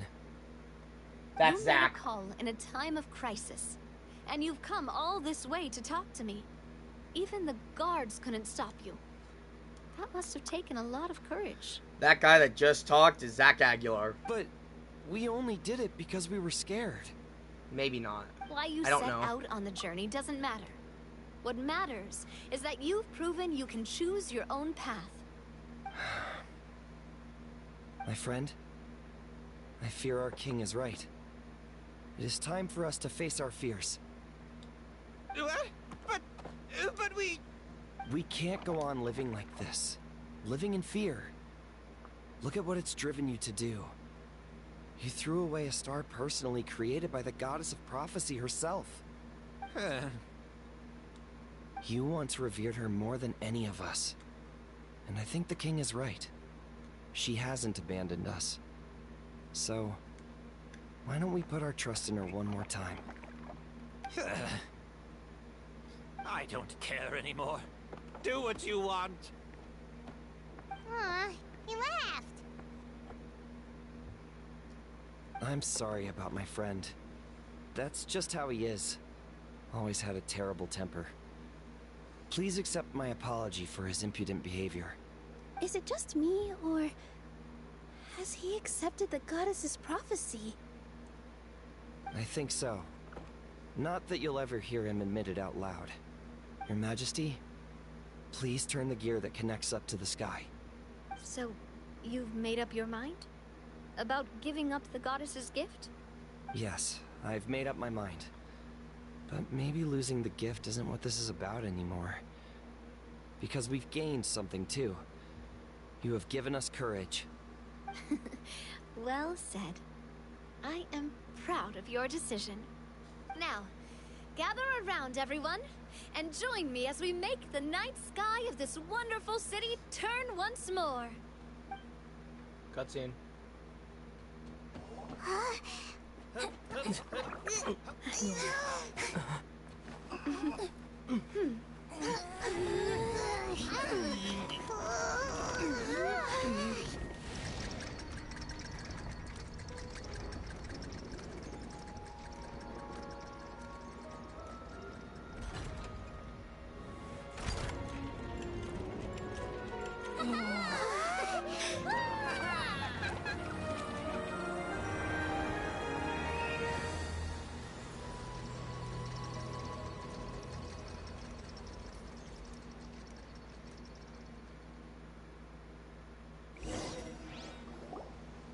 So the stars hanging in the sky, they're music notes.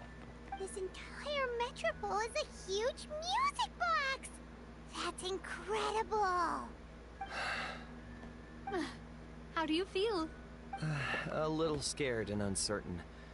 But for some reason, I feel a lot more at ease. It's as if some kind of huge weight has been lifted from my shoulders. Figured out any next steps? To be honest, not really. But maybe I can start by having a heart-to-heart with that stubborn friend of mine. I have an idea. If you don't know what to do, why don't you start by helping the people around you? You mean the people who got stuck because of the goddess's magic? I mean anyone and everyone who needs your help. By helping others, you'll eventually find your own path. Trust me, I have experience in this. What kind of experience, Your Majesty? Yes. We'll need a formal organization with a catchy name before we go out and start helping people. Why don't we call it the Spina di Rosula? Spina di Rosula? Ooh, or even the Spina di Rosula di Simulanka. Yeah, that's catchy. Wow, big expansion for the Spina. Moving into other worlds now. Spina di Rosula. I like it. It's a great name. Let's do as Your Majesty suggests. Well then, how about I appoint you as the head of the Spina in Simulanka? While I'm off fighting the dragon with the other heroes, it'll be your responsibility to work with the guards and take good care of the people in the metropole. What? You're planning on fighting the dragon? But no, Your Majesty, you must reconsider. He's right. Your Majesty, you can't. How are you two on the same side all of a sudden? Perhaps Your Majesty is unaware of this.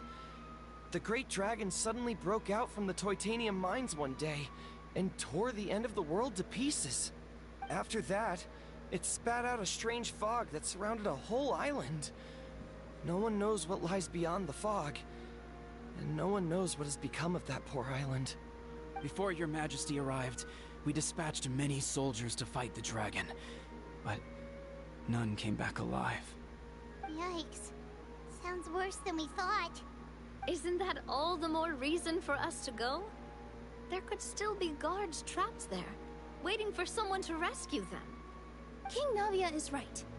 We cannot simply stand by and watch as the people of this world suffer. Very well.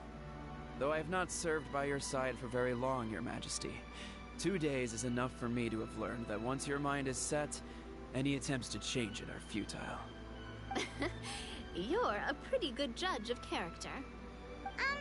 He probably didn't mean that as a compliment. Since you're serious about this, I won't try and stop you. There's only one way to reach the end of the world, and that's by taking the Maritime Express. Oh, right!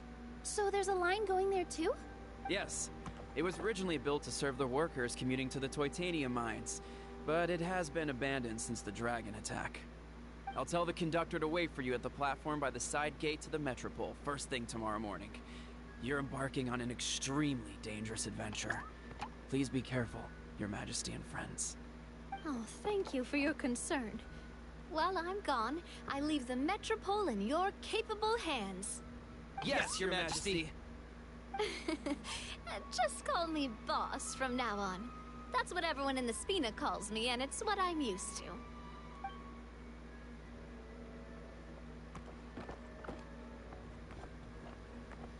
So, the plan for tomorrow is journey across the ocean, make it to the end of the world, and defeat the dragon. Whew, that's an adventure and a half. Do all storybook heroes have to work this hard? At least we'll get to see some amazing scenery along the way, right? Besides, we'll have each other. It'll be a shared experience that we'll never forget. Plus, we're pretty well equipped for a classic heroes versus dragon story. We got Miss Nilu as our magic caster, and I guess I'm the melee warrior who leads the charge? Paimon can definitely see that. Anyway, those are tomorrow's problems. Right now, all Paimon wants is to eat a proper meal, because worst case scenario, if Paimon ends up getting eaten by a dragon, she wants to do it on a full stomach.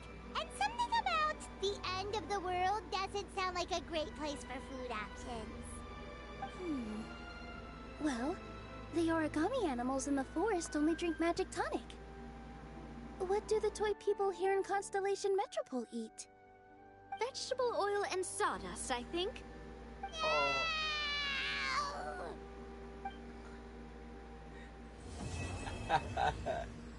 The no, bro, that's great. Poor Paimon.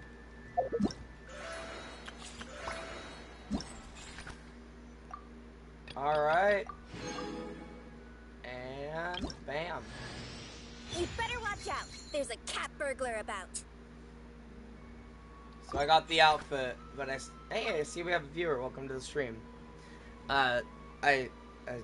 So if you hear a bunch of stuff in the background, it's my fans because it gets really hot in here. So.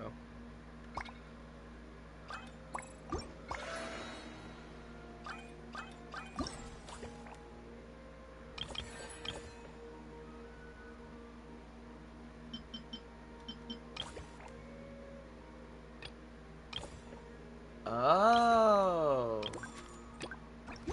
Okay.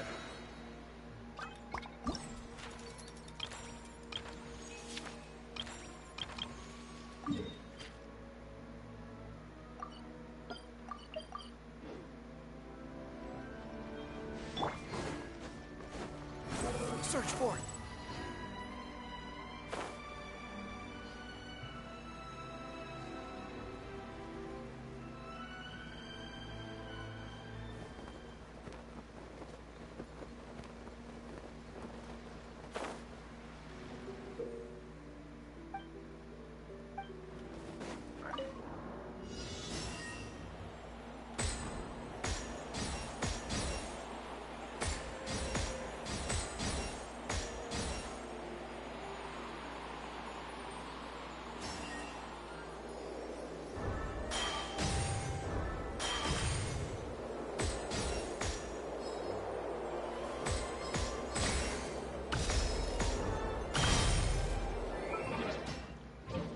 Oh, I can't.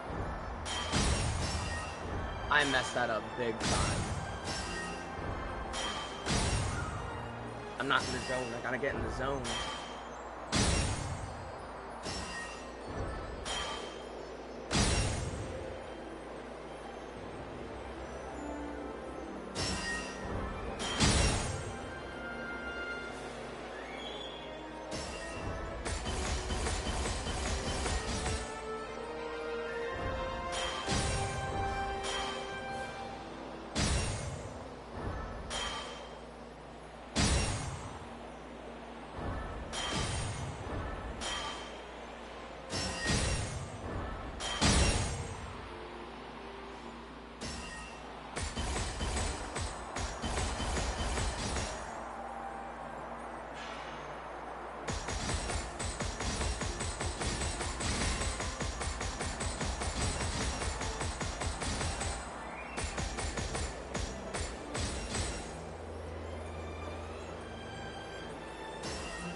Too slow. My colleagues have apprised me of your names and deeds, and oops. Were I not in charge of training the guards, I should have liked to spar with you. So you're a guard yourself, then? In sooth, I am. On the orders of our liege, we are to defend the Constellation Metropole and keep the peace. Metropole, my bad. My work specifically is to train the guards that their skills may prove worthy of their duty. So the door behind leads to the training grounds? Keen-eyed indeed. It leads to a domain that we had just finished remodeling. Within those grounds, the trainee must swing their blade to a specific rhythm, and the arena's lighting will constantly change throughout the battle. Sounds like some pretty rigorous training. Sounds complicated, more like. Do you have to follow that specific rhythm while fighting as well? This part of the regimen is actually derived from a story called The Owl Musician. It was popular amongst the guards some time back. Many enjoyed it to the point where they'd forget to take part in training, and their daily patrols were delayed. But I had a thought. Since everyone liked it so much, adding elements of the story into our own training would make it more enjoyable. It has had a visible effect on training. If nothing else, there have been no further delays in our patrols due to personal reasons. Would the two of you be interested in said training? The challenges within should be a piece of cake for those with such valor as yours. I'd love to give it a try. Such commendable courage. Excellent. Please, then step into the domain.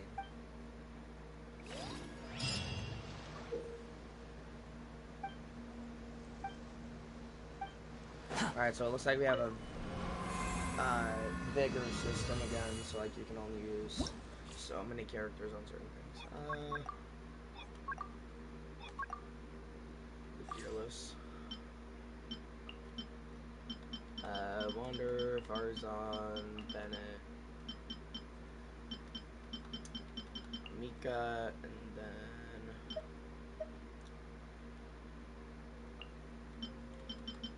Brand, Kale, Kuki, Kazuha.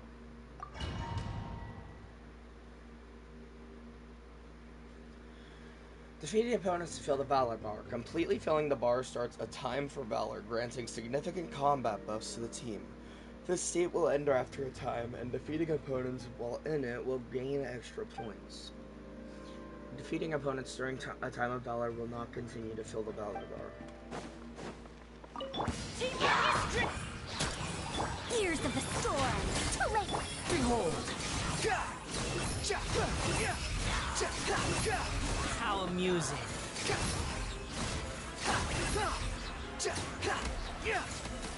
Let's light it up! I'm going! Final warning! The wind rises.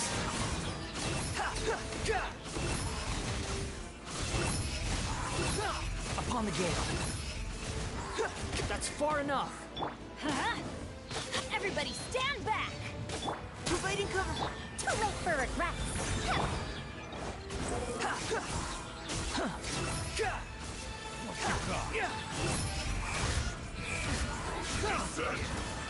Wretched vermin! Squall and fury!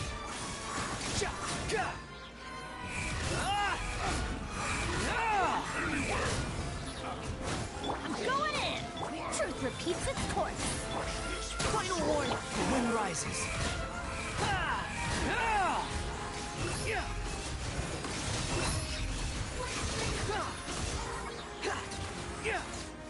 Let's light it up! Everybody! Providing cover. Behold!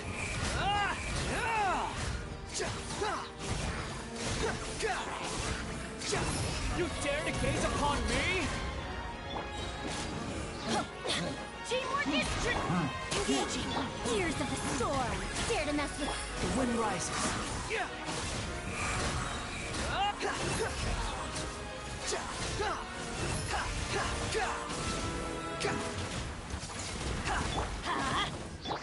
Final one. Behold! Bow your head.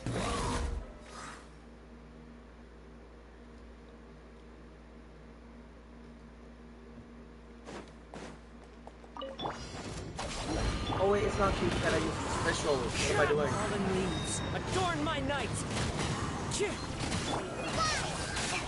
Loot it.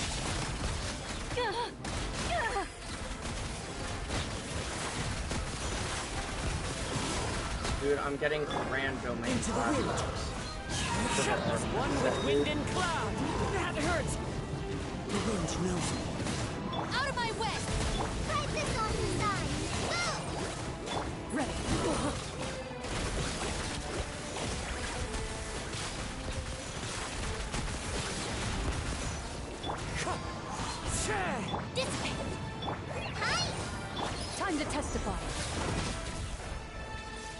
Into the shadows.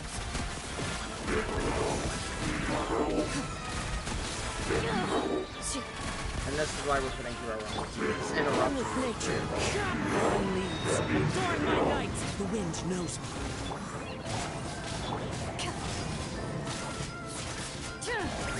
Loaded. Enough. Stand up, bro. Wind strike. Our bond is strong. Oh my Into the god. shadows. I hate these things.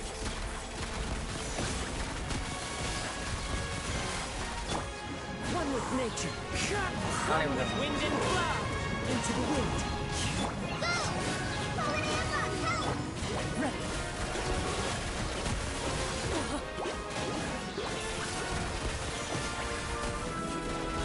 When evil lurks, Shoot on sight. one with nature. Loaded.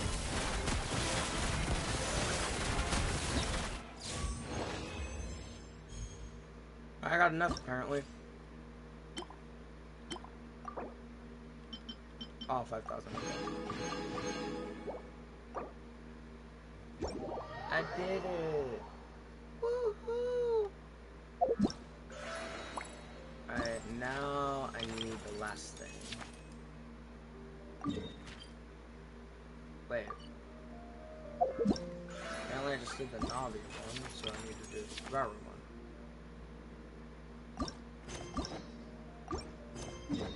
With hats? That's a weird obsession. Look. Quit following me. I heard a chest just appear. Where is it? I just heard a chest appear. Is it this one? Like, that was audible. You even want this? Hello, Devitt. Oh my, what an honor! You must be the traveler, in which case, the one by your side must be your companion, Miss Paimon. Right in one. That's us. We're that famous, are we? News travels quickly to, from, and through Constellation Metropole. I must say that you're right on time. I was just putting the finishing touches on this game of mine, named Flying Hat. Oh, this is the one where you have to, like, use the hat to, like, transport the people. I can't be like the eponymous Hatter in the Flying Hatter, who gave everyone a lovely hat, I fear. But I believe that flying hats will bring joy to those who play it. I've also designed 3 completely different gameplay modes for it. Don't worry, the rules aren't too complicated. You'll figure it out after just one game, I guarantee it. I'll give it a try. Alrighty then. This way, please. I can't talk today. Alright. Let's do it.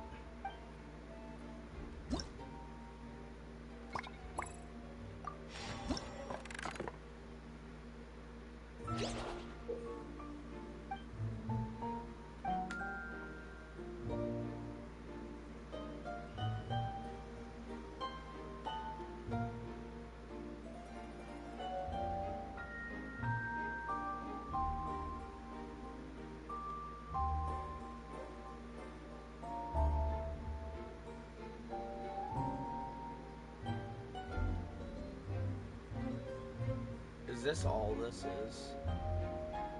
This is really easy. Oh no, I missed.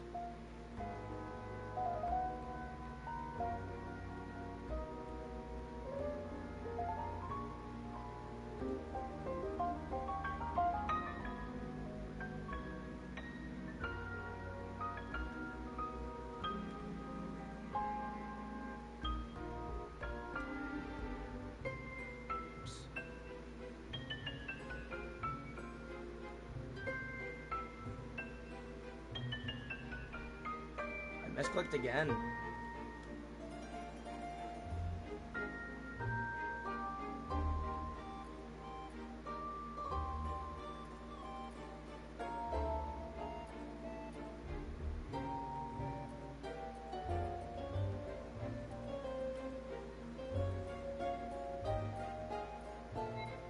I doubt I'm gonna get enough for gold.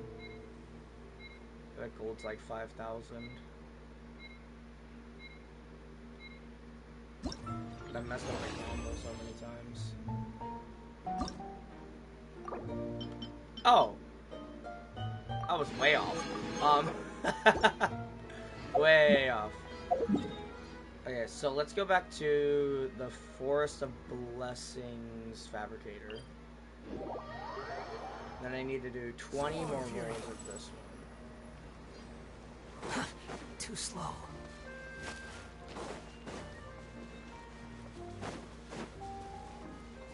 Quit following me.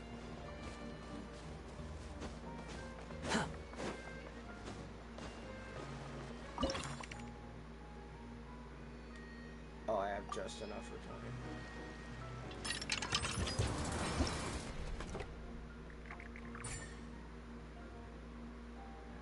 Oh, I got Faraber. That's his name.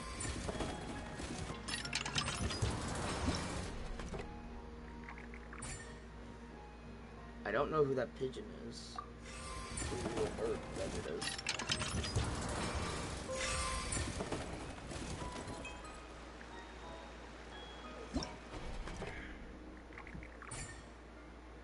Oh, I got the princess of the Flying Scrolls. I forgot her name. I suck at this.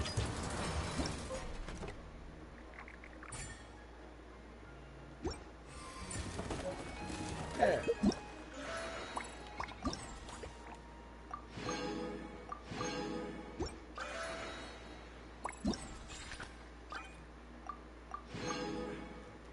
I still think it's weird that they give you the outfit like way before you can get the actual character. Like way before. But, you know.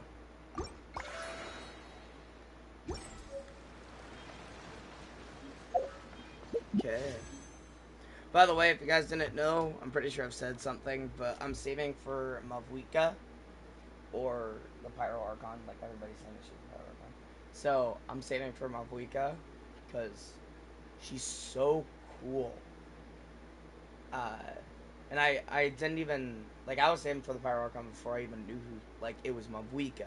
Like, we were still speculating that her name was Murata, or Murata. So, I'm saving until that. Right now I'm at, yeah, that. I have 15 faiths. And then I have 107 with Primos. So, yeah. By the way, completely free to play. I have not spent any money in this game. I've never bought a Welkin. I've never bought anything. So, it's kind of my nice little staple. Is that I get to brag about being free to play. So.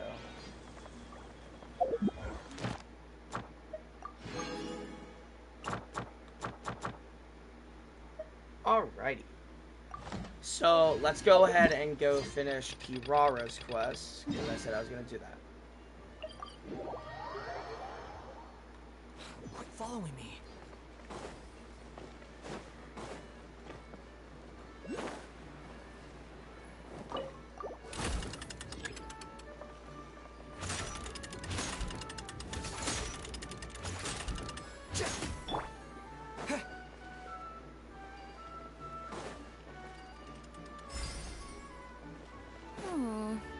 Do we really need this one?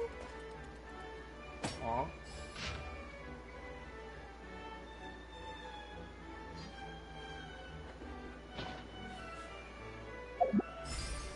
Right now.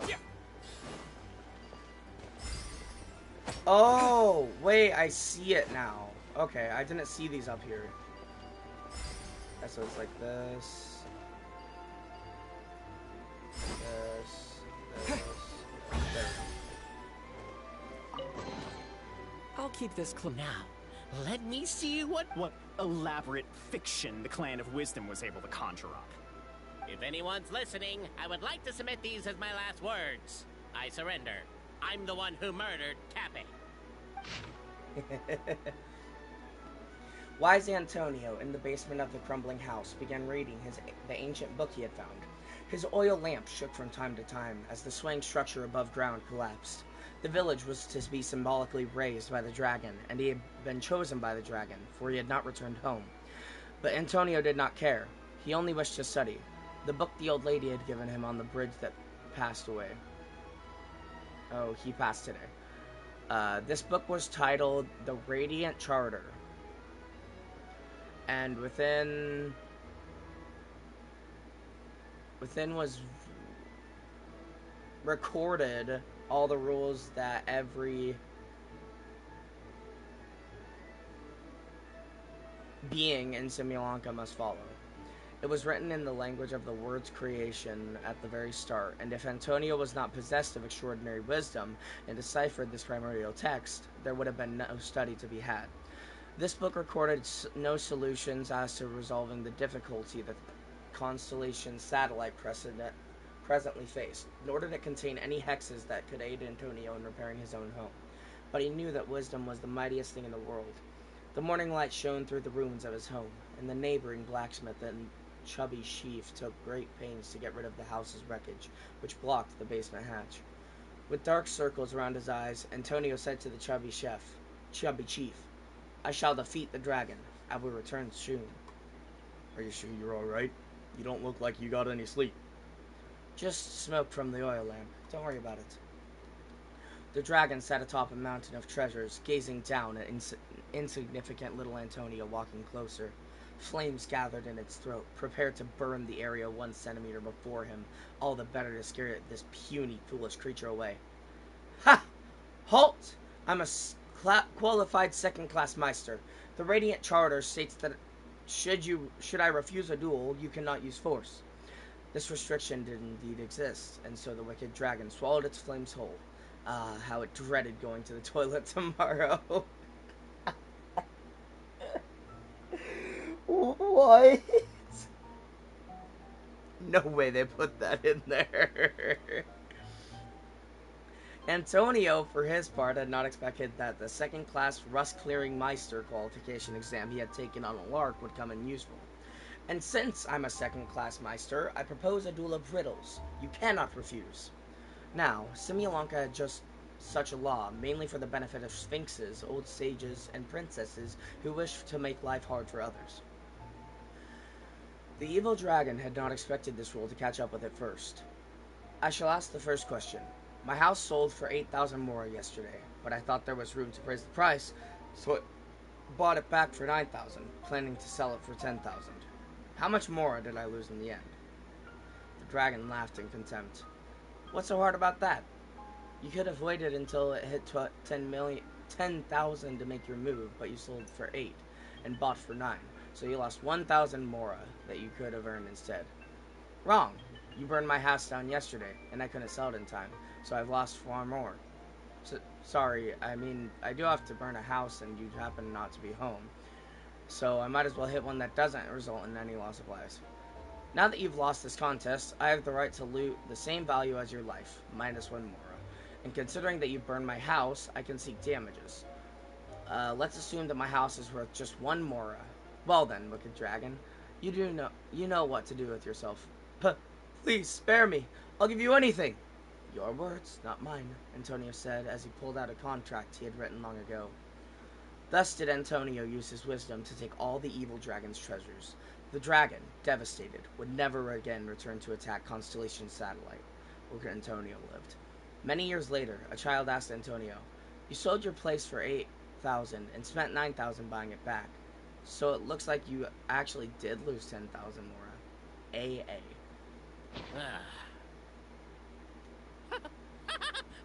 Look! My clan's history is true as well! There's that same unforgeable signature again, right here! What? Oh, does this mean that my clan is the only odd one out? Given that my clan's wisdom is such a subject of ridicule in your eyes, I will now appeal to my own personal intelligence, which I believe far surpasses that of my clan at large, and make a prediction. It seems likely that the claims made by each of our clans regarding their history and virtue are all true. Boberano? How can that be? Oh, I get what's going on. Once, when I was drinking with Gujiyai, she bet me a round of dried fish that I couldn't guess which cup the umeboshi was under. Whichever one I guessed, I was always wrong, and Gujiyai would lift a different cup to reveal the umeboshi. But then, I learned later from one of the shrine maidens, Miyuki, that all of the cups had an umeboshi under them. Just goes to show, I still got a long way to go before I become a great yokai. Oh, don't mind Fox Lady. That's just her way of teasing you. Actually, that reminds me. We can now open these 3 treasure chests. And unlike the guessing game you mentioned, this one's not a trick. Cool. Well, once you've plundered the last of Bobarano's family wealth, we can go to my clan's place. I'll take Guess it. I'll take the clockwork key again then. Yoink. Yoink. I love Irara. I can't wait until I get her. So happy. Oh, I went too high. Man.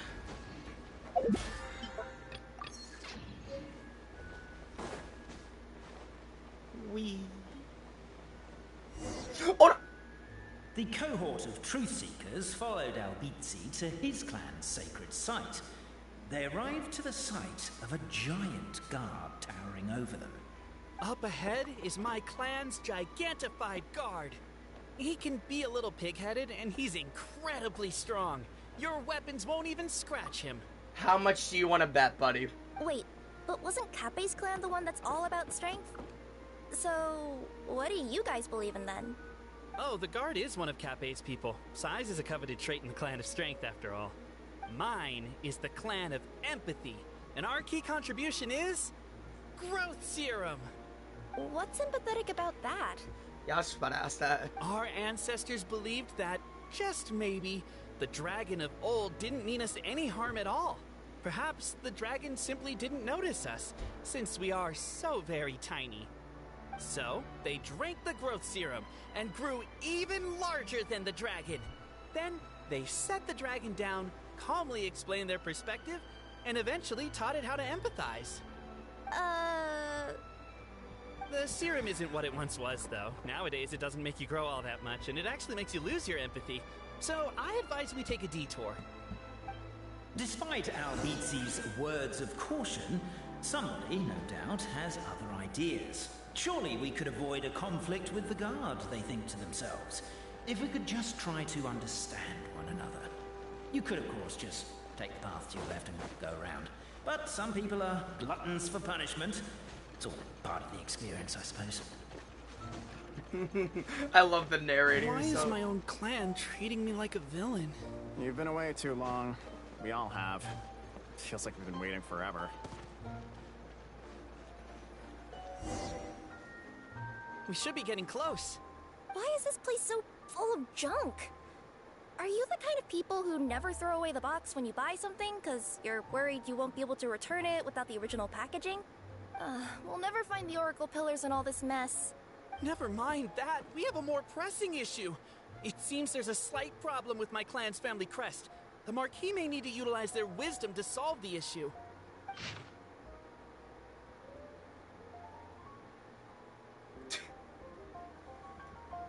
It's not that hard, buddy.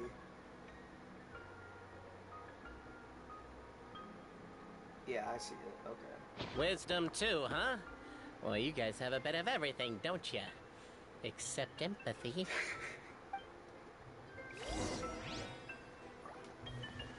Over here! I found it!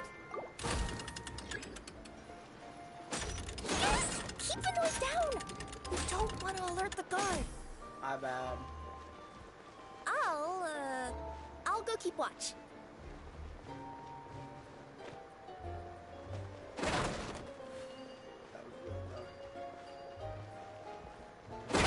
Can't you destroy the boxes a little more quietly? How do you want me to destroy the boxes, buddy? Wait, where are we? Okay, so we're starting here. So we need to go here. Here.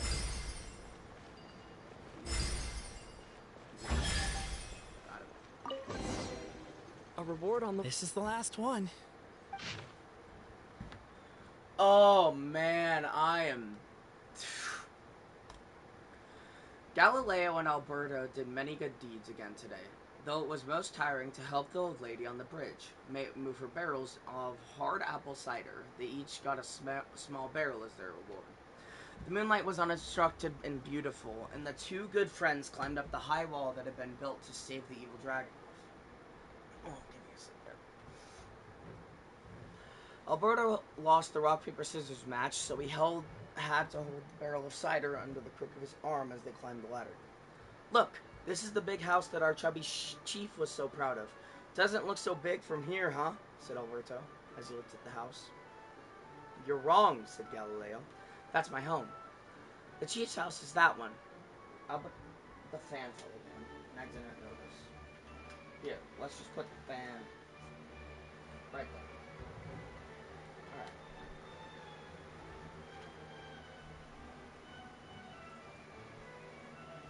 Alright. Sorry, my fan decided to keep falling on the ground, and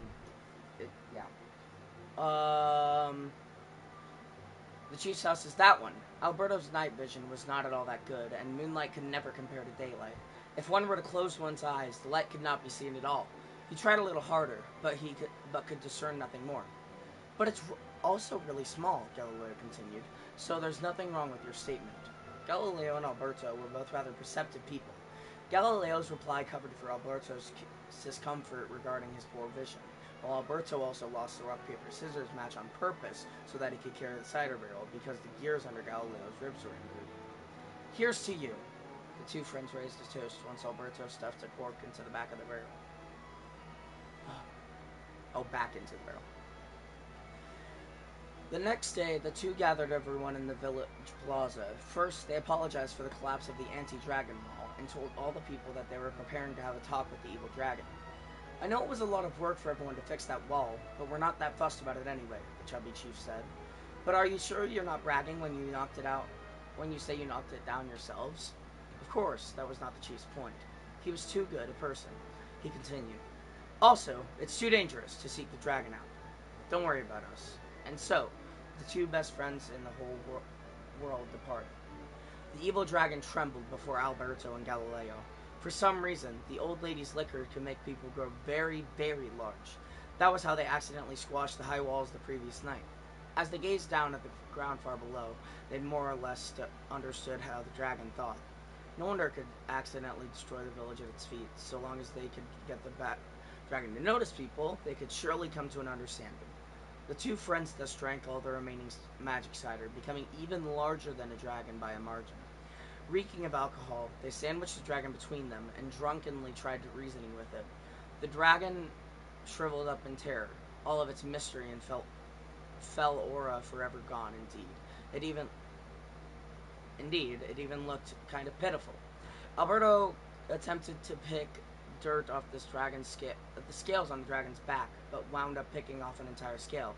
The dragon sought to flee, but Galileo, fearing that the crisis might persist for 10,000 years more, if the misunderstanding was not cleared up, tugged its tail and dragged it right back. To be honest, we've always lived under your feet, but we are far too small, so you may not have ever seen us. Now we've transformed and become big, Galileo said. So now, surely you must know that we dwell at your feet. The dragon nodded repeatedly, and thus did the two and the dragon chat all night. And believing the goal of mutual understanding achieved, the two set off along the road home. AA. The signature. So it's true. Empathy is one of the founding virtues of Constellation Metropole, too. Just as we suspected, all three are the truth. Okay. Well, this is a lot to process. I feel a little empty inside. Yes, we found the truth, but there's too much truth. I get you. It's like in Inazuma, when there were only 6 books in the Mirage Warrior series, it was really popular. But by the time book number 88 came out, nobody wanted to read it. They all lost interest. 88? A brief moment of joy is drowned out by a growing feeling of melancholy.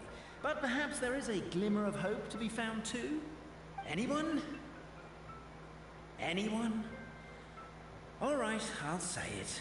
How is it the case that these three versions of history can all be true at once? That's exactly what Paimon was wondering, but Boborano kind of already explained it away earlier. So Paimon was worried she'd look stupid for asking the question. It's not a stupid question at all, my dear little pixie. While I did postulate that different truths may coexist, there is an issue when it comes to these three truths in particular. The problem is, all three truths are the history of the exact same thing, namely the dragon and the Metropole's origins. Yet all three bear the signature, showing that they're genuine.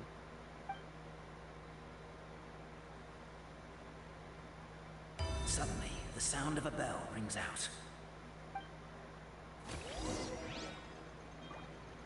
The bell!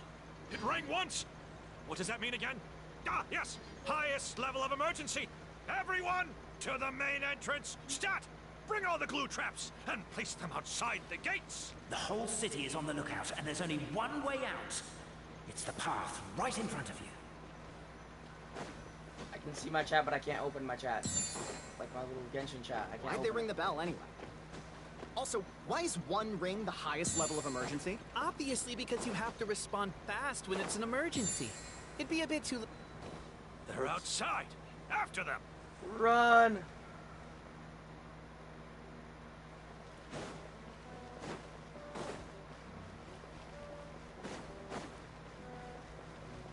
Wow, these traps are really badly placed. Like, really badly placed.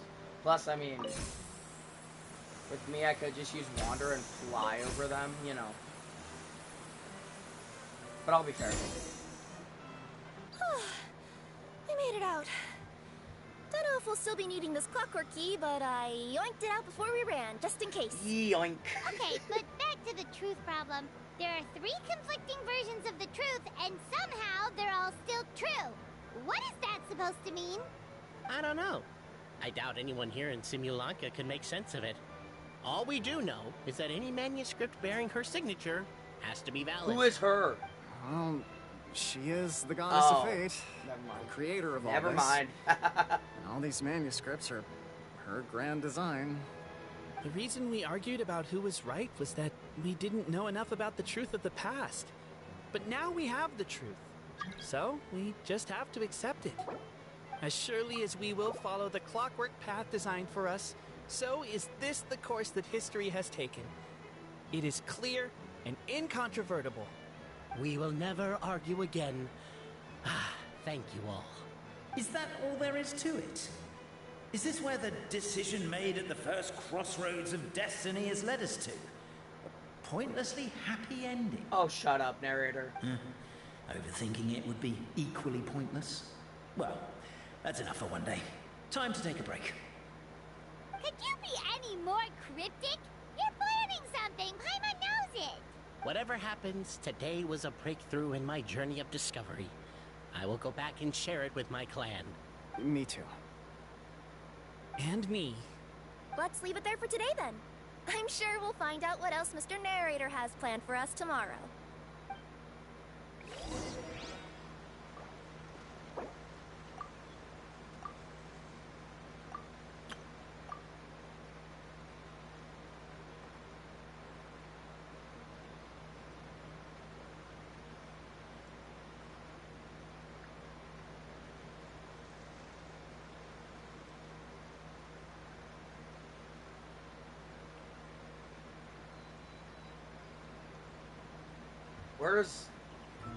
I can't find quotation marks on my keyboard. There. Not my keyboard, the digital keyboard.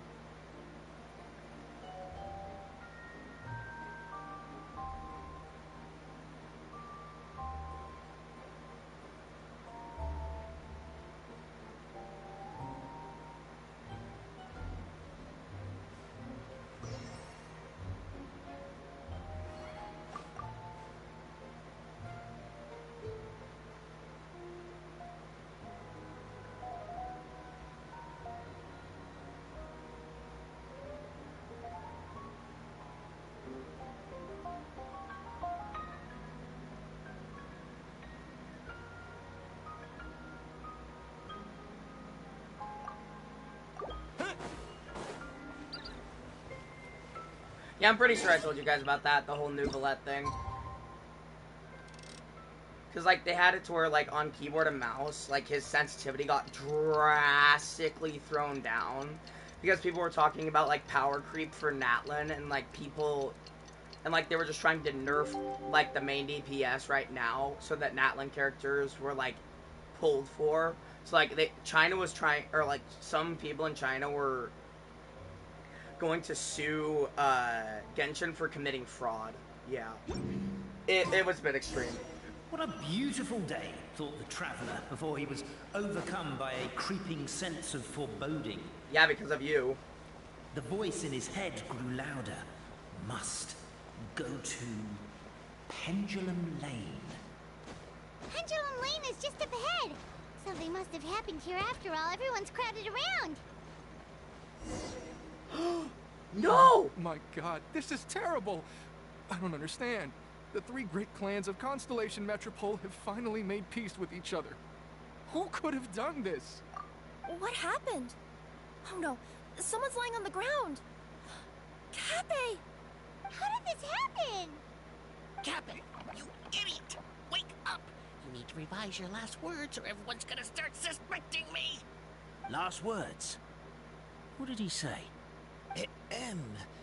If I wind up dead one day, the murderer was Boberano. Albitsi, shut up. You could have at least pretended to not remember it. I'm sorry, Boberano, but this is an interrogation. I have to give the detectives straight answers. Don't worry, Boberano. I don't consider you a suspect, nor do I have the authority to charge anyone with a crime. So, are you the last people to have had contact with him? Yes. My sincere condolences. You were travel companions, right? It's a real tragedy. I'm afraid he'll be out cold for another hour and a half, at least. What? Huh? He's not dead. Yeah, I know. It's despicable. Hitting someone in the back of the head is the second worst act of cruelty there is. The first being replacing their gear oil with extra strong glue. So, Cappe's not dead? His gears, metal frame and shell are all still in excellent condition. It's just his energy supply that's been all messed up. Wait. But surely you can't be suggesting that just because Cappe isn't broken, there's no need to go looking for the culprit. No! There's a need! Huge need! Unfortunately, this is rapidly turning into a cold case. There's no evidence and no witnesses. Unless there's an official clockwork pedestal, the goddess of prophecy around here somewhere. We need the key. Excuse me. It's the narrator. It's the narrator. Then suddenly, the long-lost dragon of old flew across the sky. Where? And now he's gone. I didn't see anything. No? Okay. Wait, why can't I move? Mother. My mistake. It was just a cloud. Or a bird. Or something. If only we could turn time backwards and replay the crime. Isn't that one of those, clockwork socket things right behind you? Ah, so it is. No wonder everyone here is suddenly struggling to move. Traveller, if you please, let's recreate the crime scene.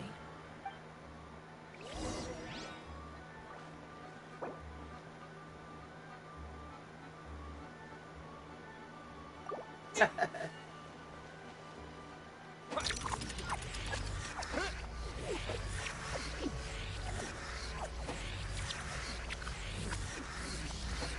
crime scene's too chaotic. I can't make heads or tails of it.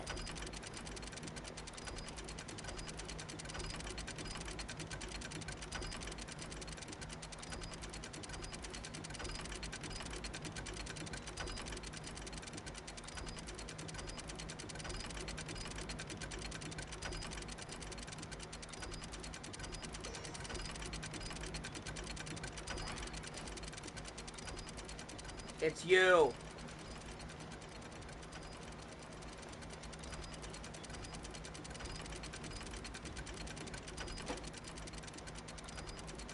It's you. The detective is the narrator, and the narrator is the murderer. Or not well, that murderer. clears it up. Cappe was walking along the street, and he suddenly collapsed. He was faking it. What? So case closed? Aren't you supposed to investigate a little more first? It looks like... Well, we literally replayed the crime scene and saw it with our own eyes. There's no need for any evidence gathering or powers of deduction now.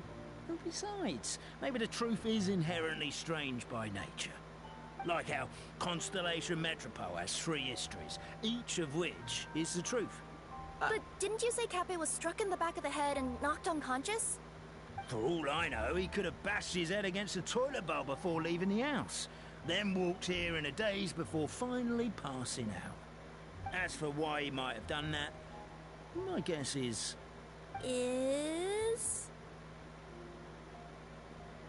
With the Supreme Clan question left unanswered, and the tension in Constellation Metropole suddenly wiped away, he was looking to create a new source of conflict.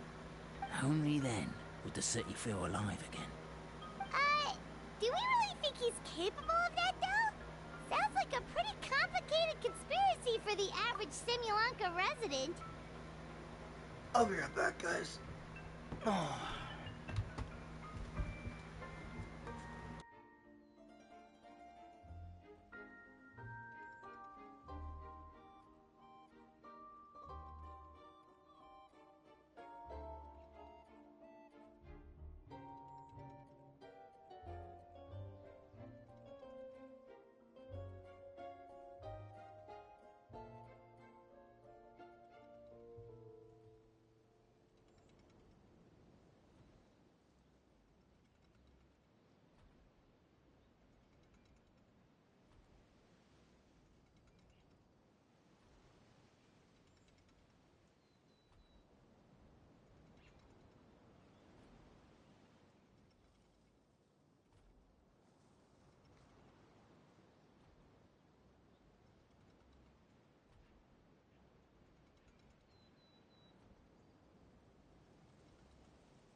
Okay, sorry about that. Traveler, something about the crime scene isn't sitting right with me.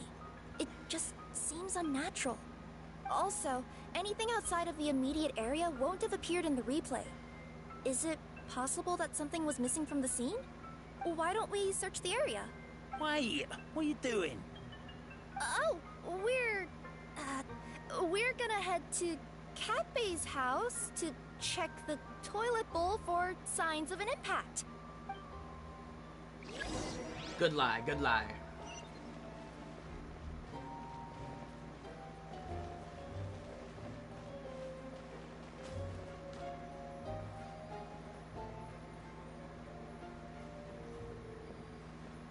I hear it.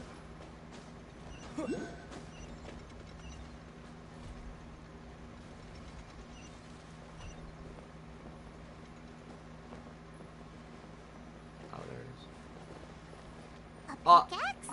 What is it doing all the way down here? There's gotta be a story behind it. Let's take it.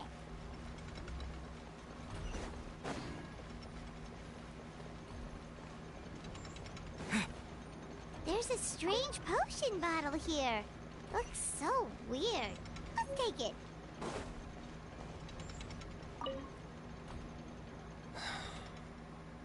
Come here. Whatever it is you were looking to buy, please do come back tomorrow. It's just, I have to close early today.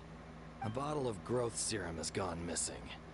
If someone's stolen it with the intention of harming others, the consequences could be disastrous. There's a whole investigation into it, so I gotta close the shop while I do an inventory count.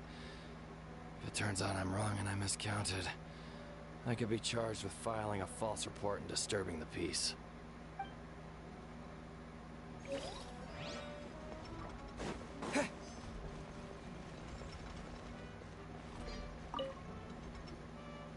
You're not from these parts, are you? Just visiting? Yep, that's right. Why? What's up? Ah, well, I was gonna offer you a great job in the Titanium mines.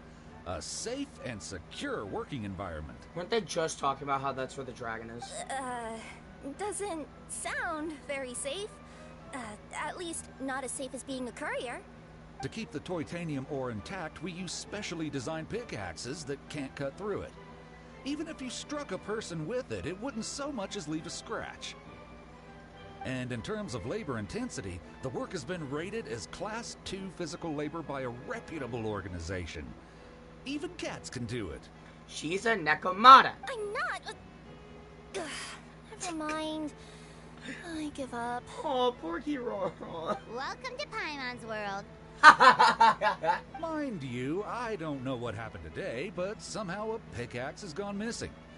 Maybe one of the giant guards broke it down, so someone took it to perform a rapid resuscitation procedure.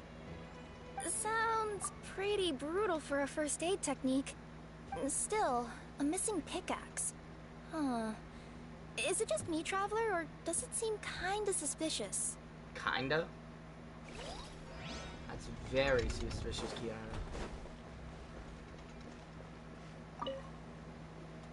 Hello there. Have you seen my spear by any chance? Someone was shouting about a dragon a minute ago, and I instinctively threw it into the sky. Yeah.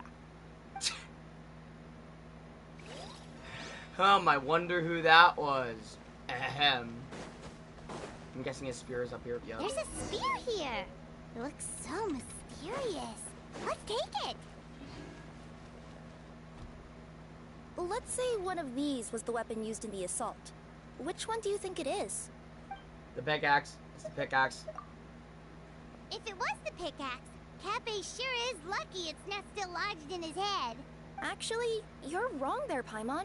The foreman at the mine was just saying, this kind of pickaxe is designed not to damage titanium, so it couldn't cause any superficial damage to residents here. Yep.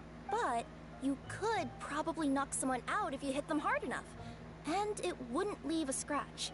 Let's take this back to the crime scene and replay it one more time. Ah, you're back. How was the toilet at Cape's house? Toilet? What about it? Oh, yeah, forget that. What's this about? What are you trying to say? We thought the way Cape fell looked odd, so we searched the area for suspicious items and found this. It could have been deliberately placed out of range of the crime scene so it wouldn't show up when we replayed it. Now we've retrieved it, we were gonna replay it again. You don't mind, do you? Oh, I just remembered I forgot to turn off the clockwork switch in my kitchen. Yeah, I think I'll just, Oh, no, you stay right there. Yeah, buddy. We should be good now.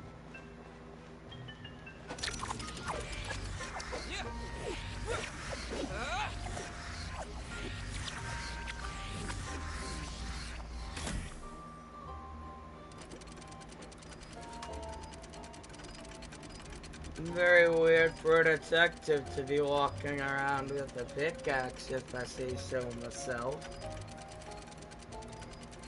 Weird, quite weird indeed.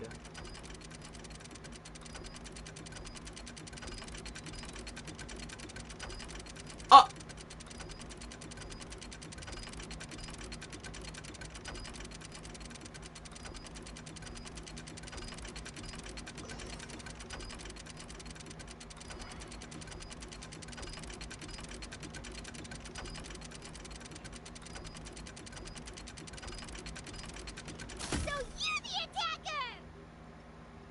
Fess up, buddy. So, it was you!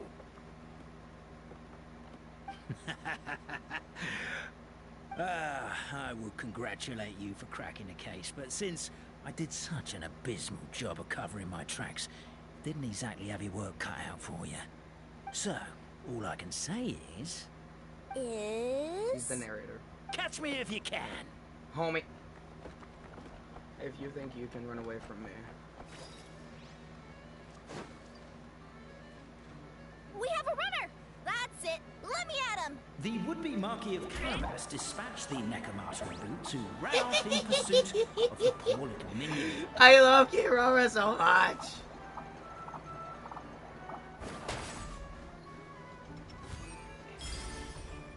No. The minion's poor little lower back was protesting painfully against the intense physical activity. He decided to take the elevator, giving him a moment to catch his breath. Really? His lower back asked.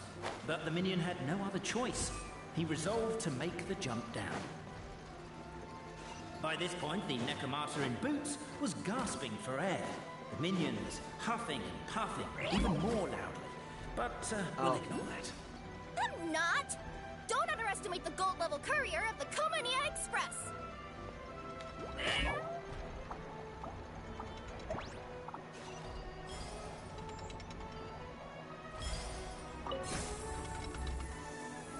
Oh no. A characteristically catty response from the Necromancer. Tell me, what do you hope to gain from bullying me? I get to let up some steam! Oh, she's mad. Ha-ha! You fell into my trap. In fact, all the glue in this world is created by me, using my narrator powers. I make it and the residents just gather what they need. Oh no. Oh no. Oh no. Rats!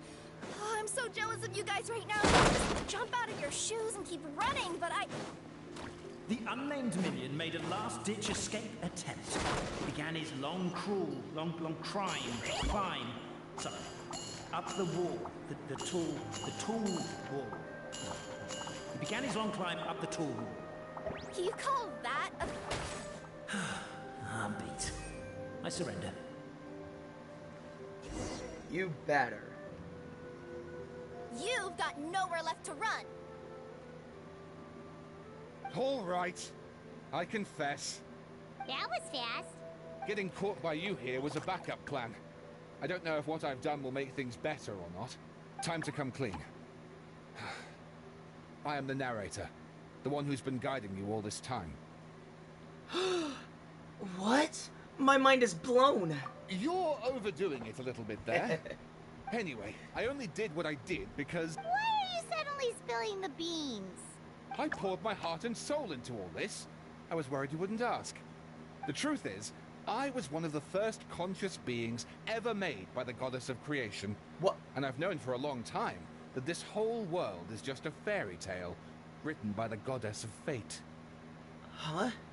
I know they say that fairy tales are just made up for kids to read, but I refuse to believe that fairy tales are just fictional stories and nothing more. The reason why Constellation Metropole has 3 origin stories is that the goddess of fate wrote 3 drafts and couldn't decide which one she liked best. Then her cat trod all over them, and they all got crumpled together, so the 3 worlds just sort of folded into one. The goddess of fate was torn between them anyway, since she couldn't decide which ending was best for the dragon or the kids. So when she saw what the cat had done, she simply decided to go with all 3. Who would have thought? Well, what does any of this have to do with what you did? You're not a fictional character, so you couldn't hope to understand my sorrow. Honestly, I don't think there's anyone in all of Simulanka who would understand. Every day that I experience, every interaction I have with another person, is it really all just a work of fiction? The only reason the 3 great clans wanted to find out the truth was for the pointless task of electing the supreme clan. I thought that once they'd learned the truth, it might make them curious enough to investigate further. But as it turned out, they just accepted it and carried on living the same old lives. I have to motivate them to keep looking for answers now that they think they've learned the truth. I have to make them uncomfortable with the superficial explanation that they took at face value. And I have to figure out, once and for all, while you real people from the outside world are still here, are we real? Oh. Oh no. That's my full confession. Time for you to take me back. I'm guessing I'll probably be forced to make a public apology, then sentenced to half a day in solitary confinement. I definitely deserve half a day. Oh, also, pass this message on to Cape, Bobarano, and Albizzi, if you could. The Great Clockwork Key was originally put in place jointly by the ancestors of the 3 clans. If the 3 of them had any ability to cooperate whatsoever, they'd have been able to remove it by themselves. Over all these years, not once have they ever tried removing it together. Oh, my poor child. What? There's one thing you've been mistaken about this whole time. Ah! Whose voice is that? Detective? Was that you? Your voice acting's actually pretty good. The reason fairy tales are suitable for children is that they help them to understand the world. Fairy tales may be works of fiction, but at their heart lies an internal logic that is undoubtedly real-world truth in a condensed form. Perhaps they simplify good and evil, and perhaps they hide the darkness in metaphors. But let there be no doubt. The world within fairy tales is as real as can be. And by extension, you and your compatriots are also real. Goddess!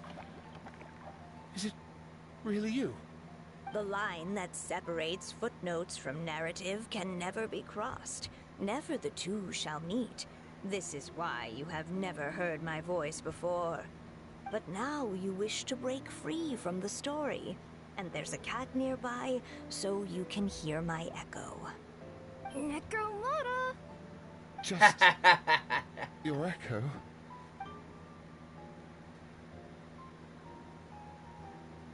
Oh, poor detective. So, we are a part of the real world too.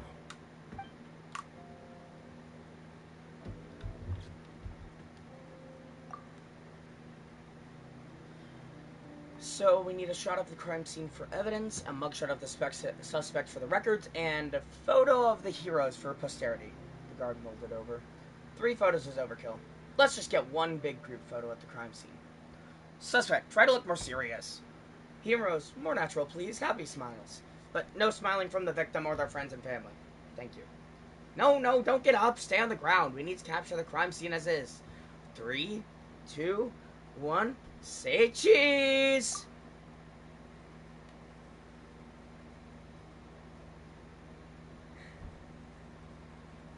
Weird weirdest photo experience of my life. My head's spinning. Albizzi just gave me a quick rundown of the situation. So you caught the detective? Sorta. We chased him until he surrendered. Oh, and he asked us to pass on a message.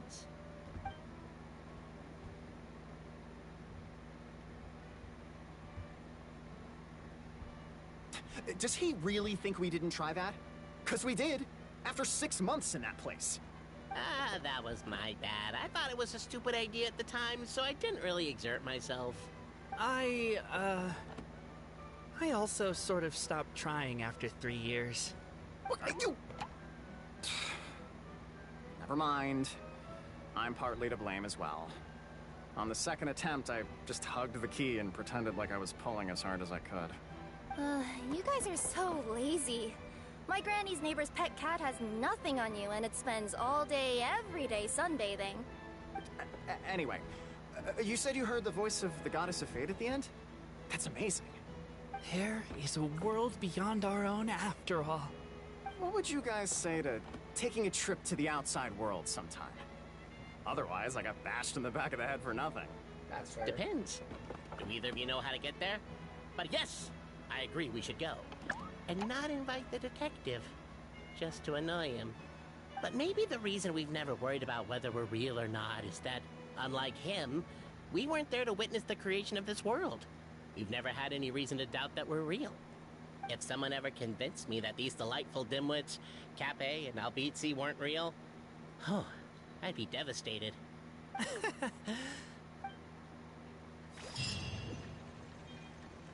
That was a cute quest.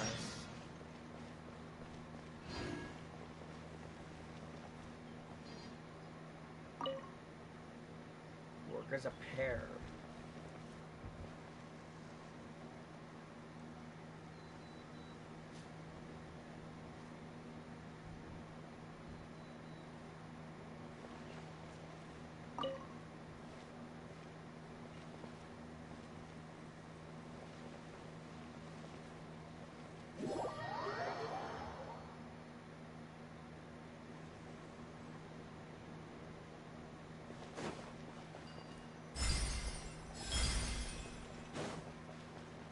Go.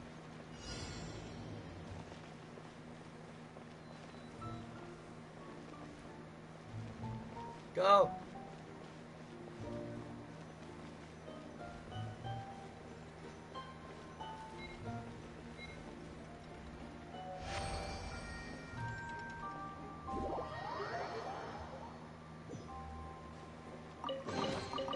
Is this an answer from this world? You're in trouble.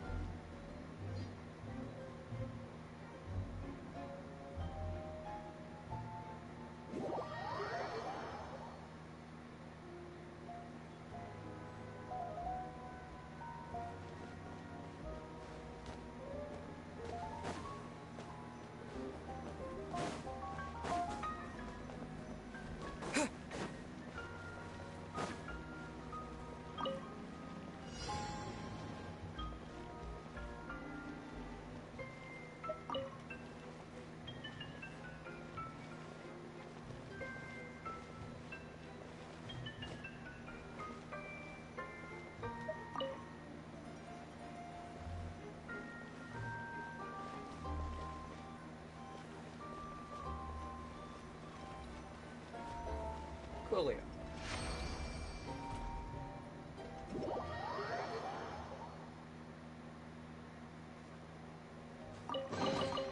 Is this an answer from this world?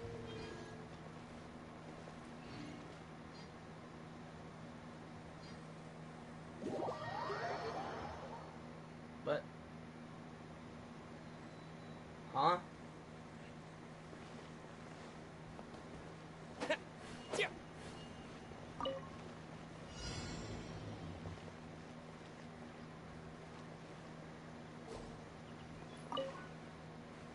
That's a mushroom. Apple.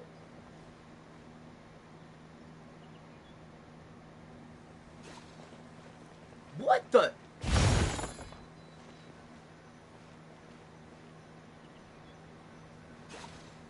What do you want now? Meat. Give him a fowl. So we can supersize again.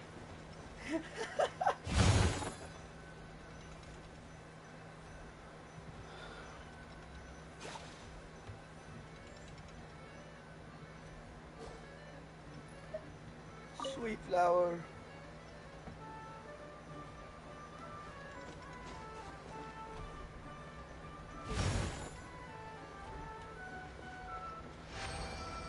Woohoo!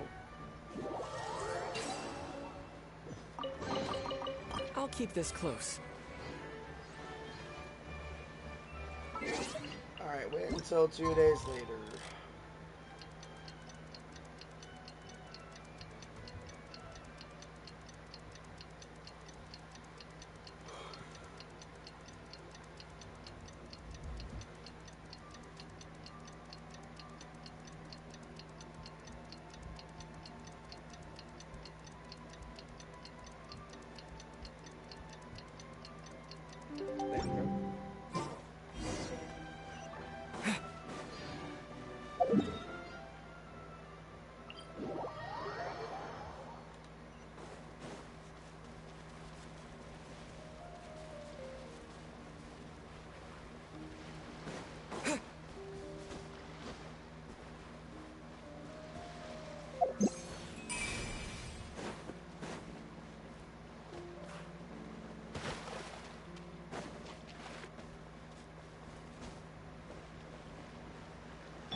Behold!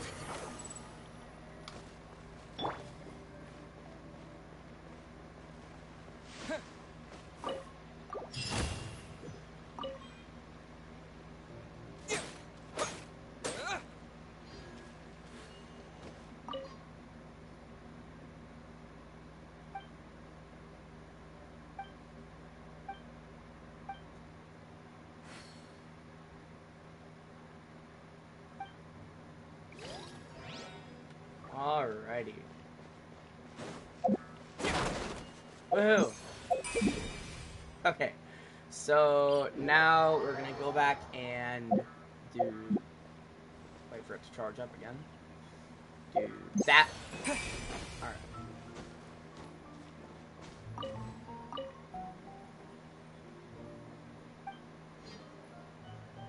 Stones under the tree in my backyard.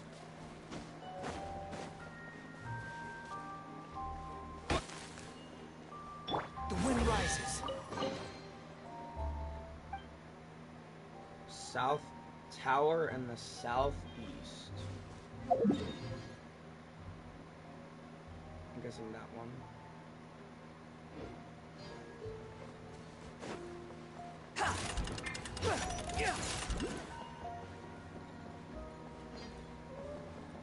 Behold!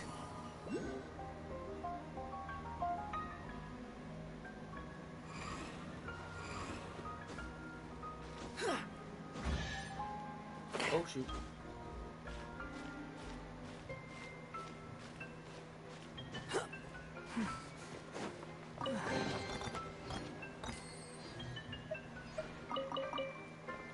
Is not the one.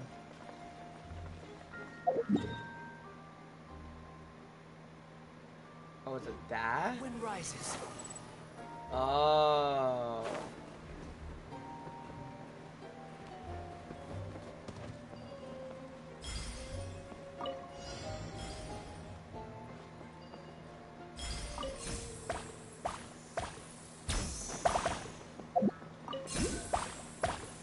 Did that say Animo Slimes? I don't have... Behold! That's the best you're getting. I don't have a bow carrot throwing right now.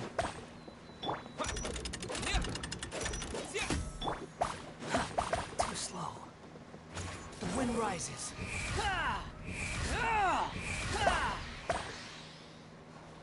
Ooh! That almost went bad.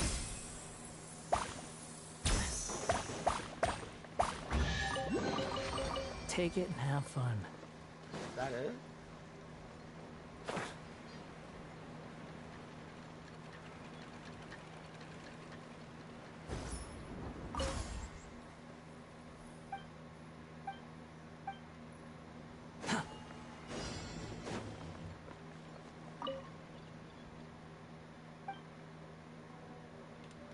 bell tower in the southeast of the city. What bell tower?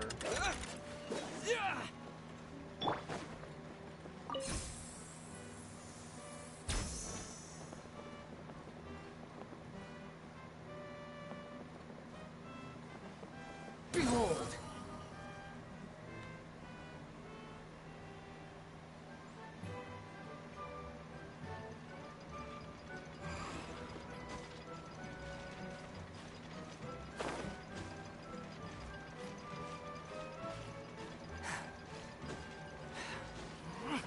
I have no idea what bell tower they're yapping about.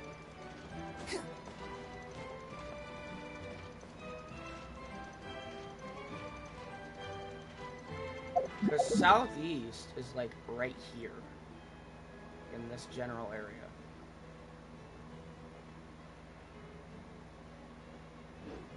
The wind rises.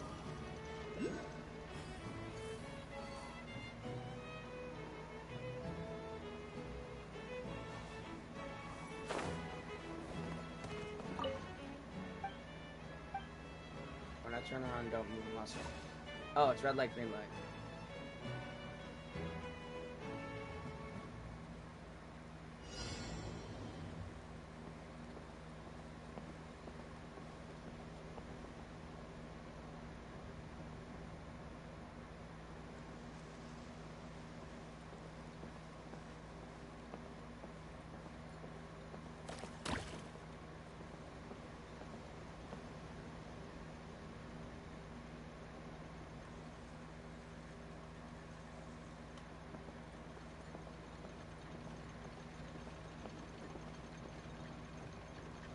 That's not very nice of you.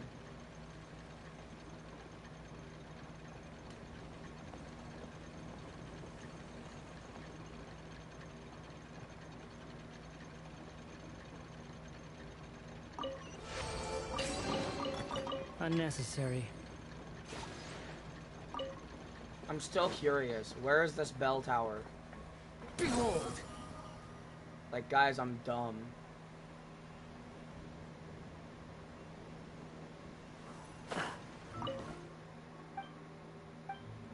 Oh, another one of these? Okay.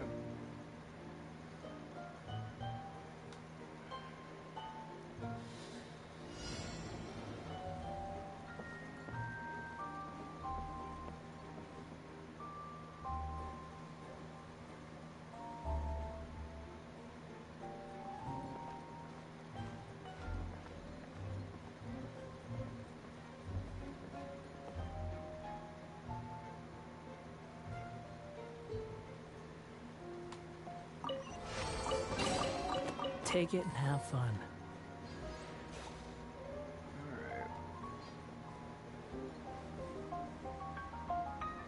I still want to know what bell tower they're yapping about. Like, I am so confused right now. Squall Fury!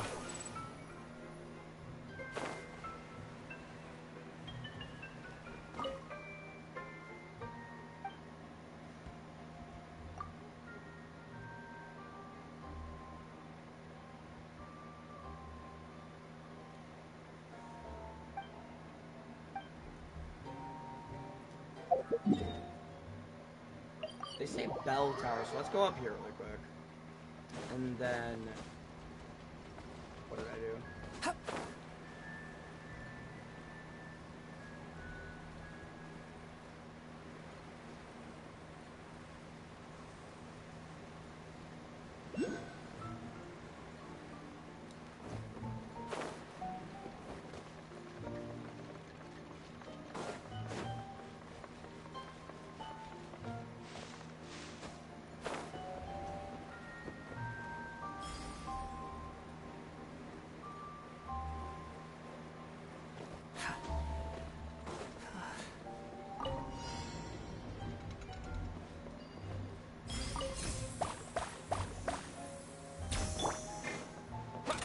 I'll find the clock tower eventually.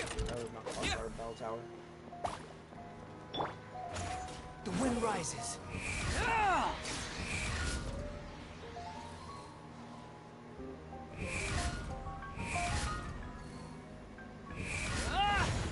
Go!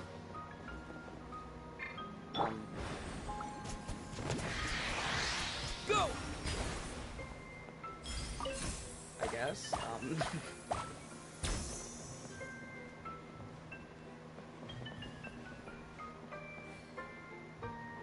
Huh?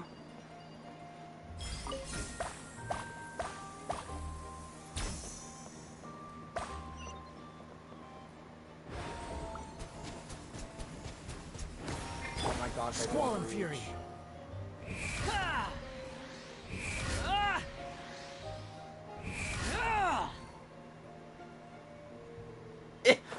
Okay, party setup.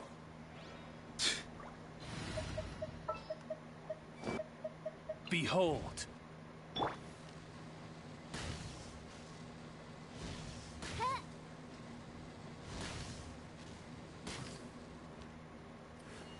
Excuse me, what?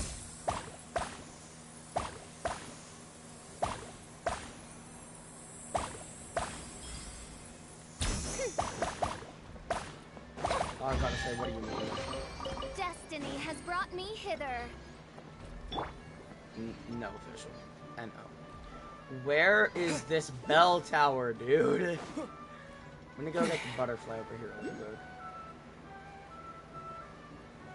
But I want to know where this bell tower is.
What do I do?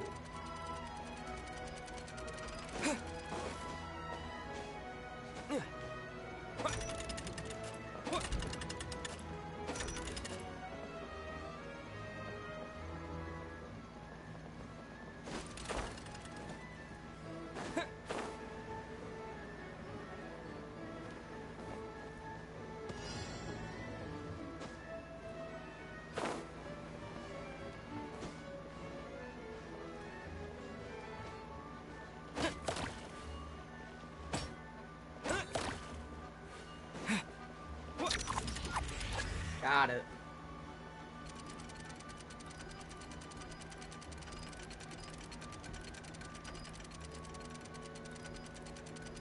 Alright. We Gucci. I'll keep this close. I was kind of confused, I'm not gonna lie, because I'm too stupid for this, but...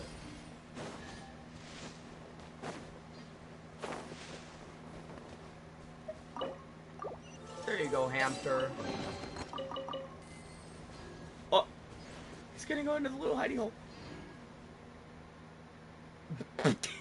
Bye! Just disappeared into complete and utter blackness. Or darkness. What am I doing? Oh, creating a line.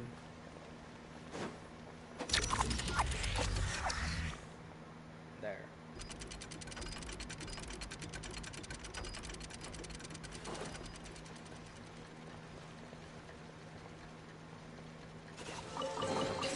A reward on the road. I am not using Cosmo. Behold!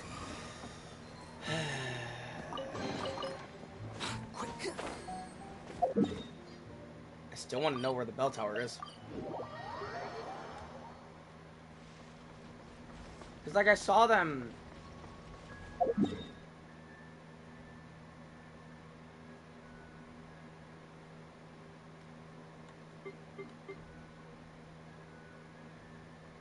It's like over here, isn't it? Squall and Fury. Cause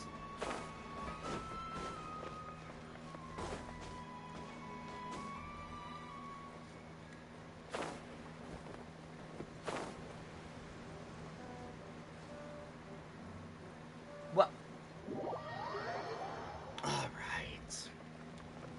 So it's not in there. Yes. The wind rises. TP waypoint over here. For Sunday. Right.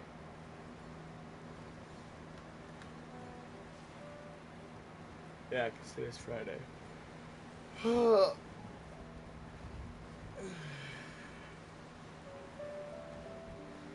I got my PS3 re-hooked up, so...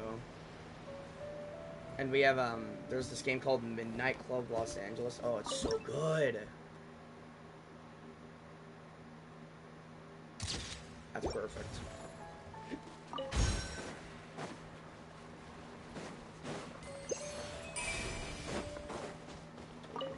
Not another sign.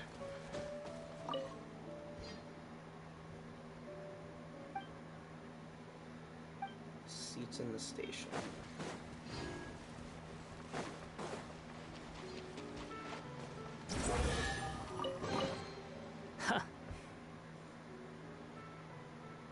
Wait, what?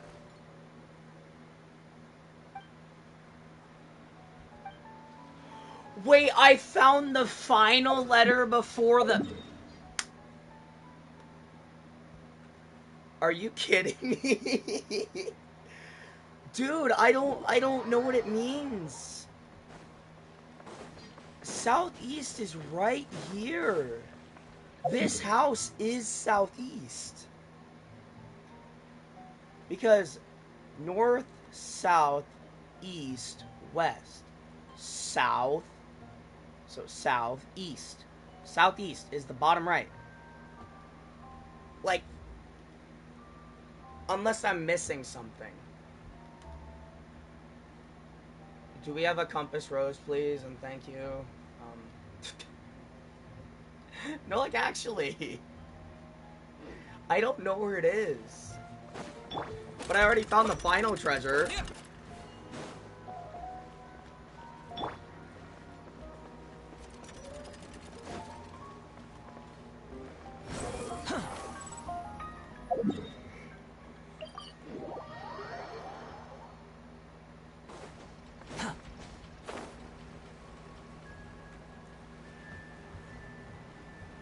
Is that it?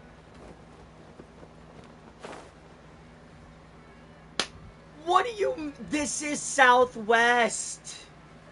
This is southwest, dude.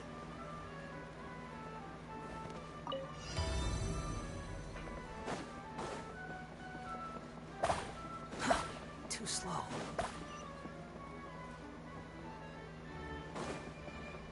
Jack! Quit following me. Oh. Whoops. 1, 2, 3.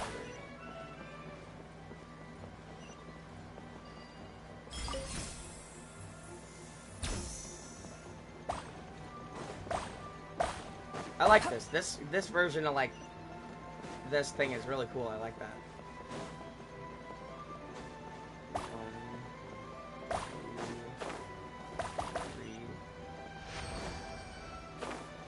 3. Take it and have fun. Very impressive. Looks like you got the hint. Next, please go to Pendulum Lane, northeast of the city. Okay, so guys.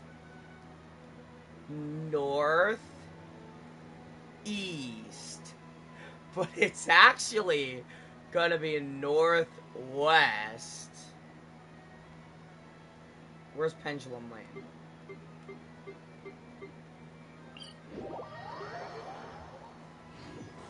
Like, is this Pendulum Lane?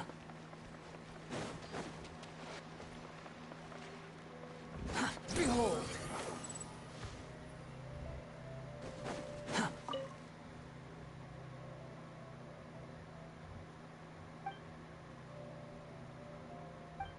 Because that was number 2. The wind rises.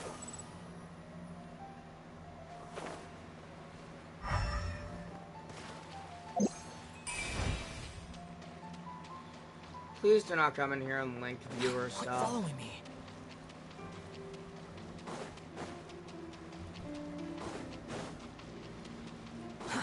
Too slow. I don't care that I have little viewers. At least I'm not faking them. Pendulum Lane.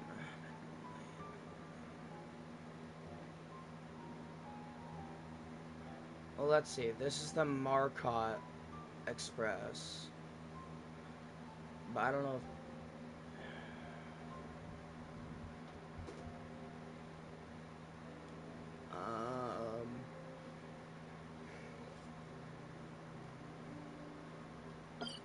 over here.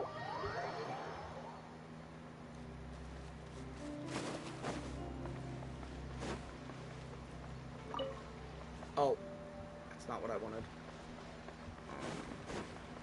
Squall and Fury. Too slow. Didn't we talk about the pendulum lane sometime?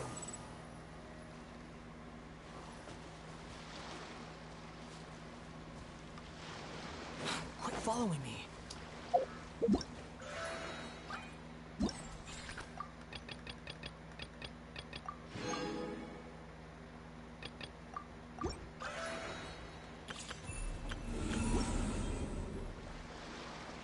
Squall and Fury.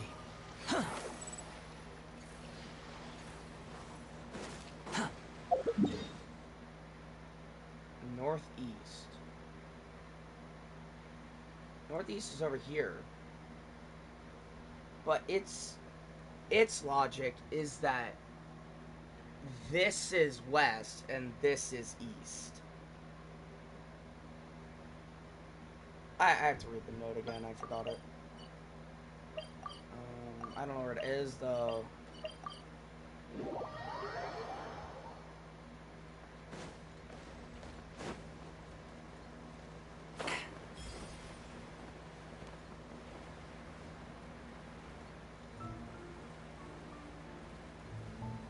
The bell tower was there, and then I walked over here.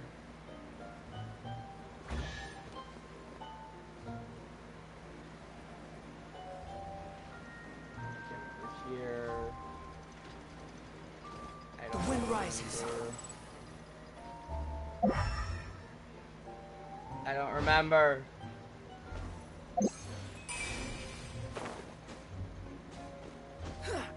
Probably with the chest up though. Take it and have fun. Where was it? I'm pretty sure it said northeast. Pendulum Lane. Is this Pendulum Lane? They haven't really said anything.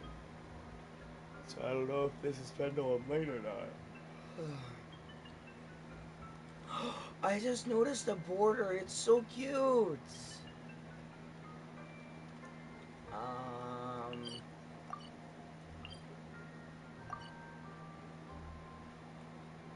I don't know. Because I got 1, 2, 4. I'm missing 3. But unless Too slow. Quit following me. Squall and Fury.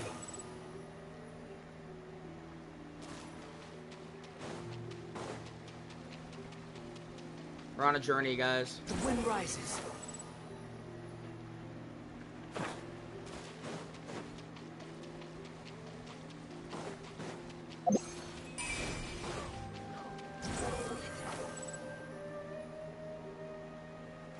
Quit following me.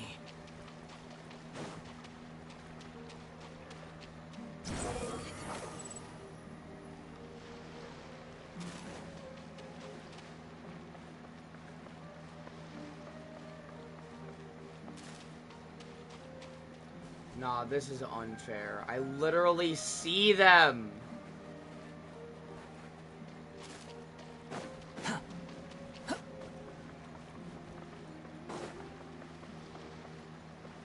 said Pendulum Express. Or Pendulum. Follow me. In the northeast. Because according to them, this is east. Huh?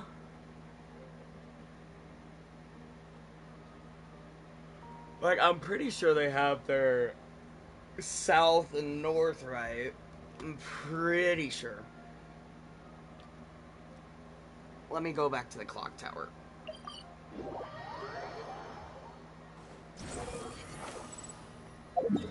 Yeah, the clock tower is south.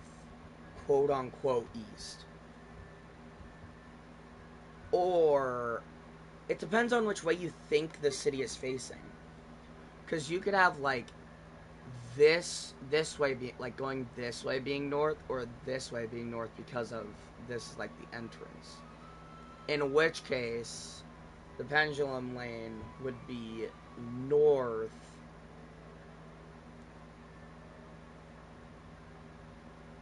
east or north east, but neither makes sense according to their logic, because it just makes a like shape like this. So I'm confused.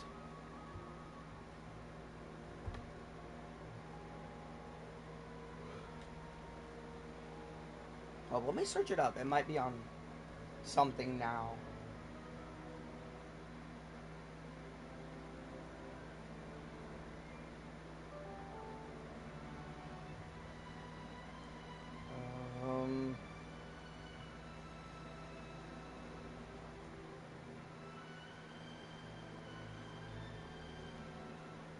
What did she call herself? A treasure something? Too slow. Or like treasure hunter enthusiast? Wasn't it? Treasure hiding hobbyist.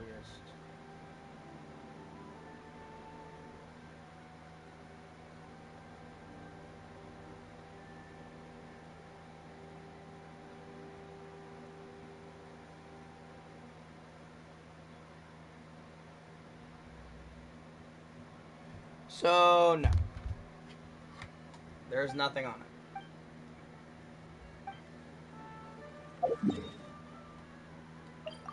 And then if you go to the clock tower...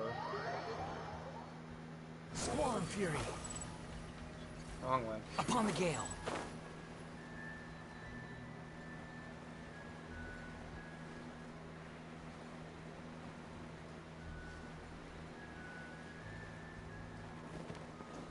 Let's see.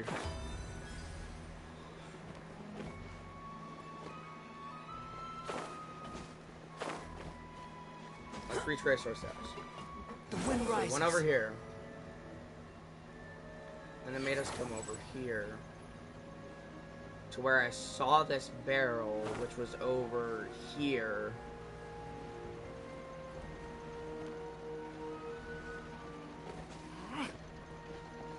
Behold! But wasn't it on like a thin lip?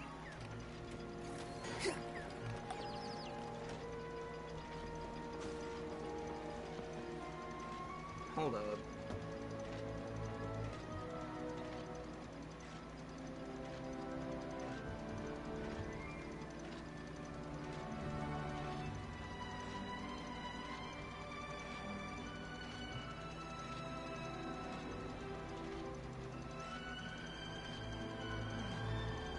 Okay, I found it.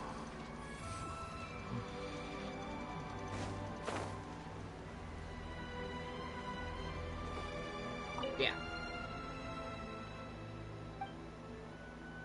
Pendulum Lane in the northeast of the city. So it's in the city. But let's see. Northeast, technically. According to their logic. Which has no logic. Quit following me. The wind rises.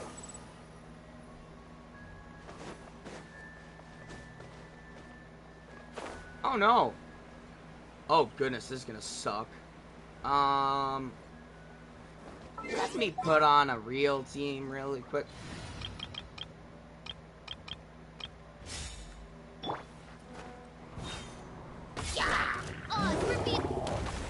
Into the wind. Falling leaves. Adorn my Ow. Into the shadows.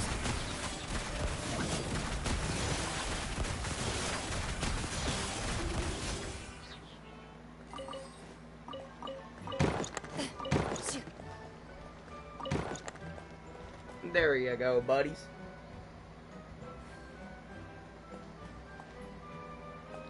Thank you very much. A stroke of good luck, and a very welcome one.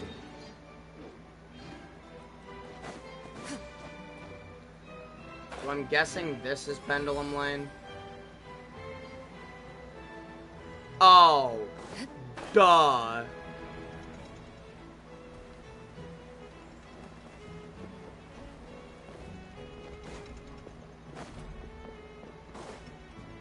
Doesn't tell me like where to go though. Loaded. Oops. One with nature.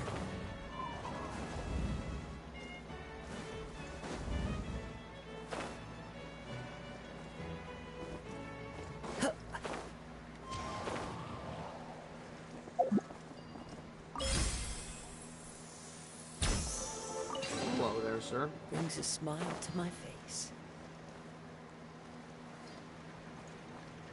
I reiterate the question, where on Pendulum Lane?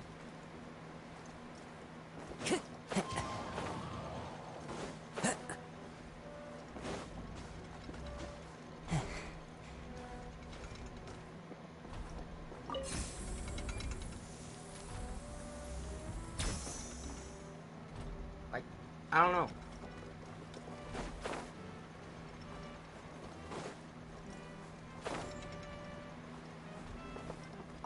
Oh, we're playing hide and seek again?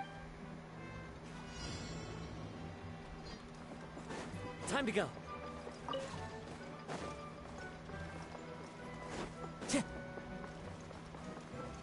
Time to go.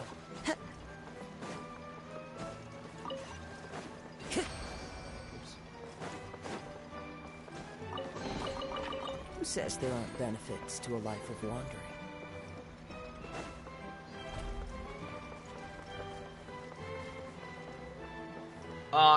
Here it is.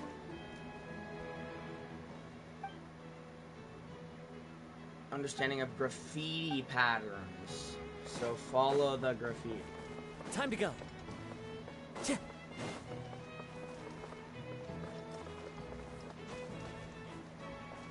Oh, I have to actually keep in mind the pattern. Alpaca, frog, squirrel. Alpaca. Time to go. Frog. Squirrel. Who says there Coolio. And then I already got the next one, so I don't need to worry about it. Cool! That was a cool little, like, quest chain. However, dear lord, get your directions right. I mean, this one was right with the northeast, but this is southwest, not southeast. I don't know what they were thinking.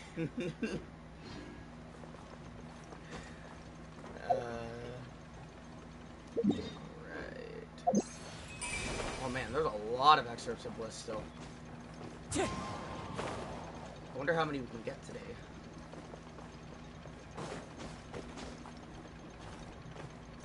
I wonder how up this one is. Oh, it's like up. Okay,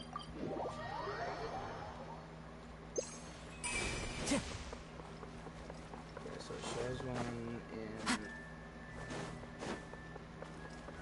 Time to go. the level below here.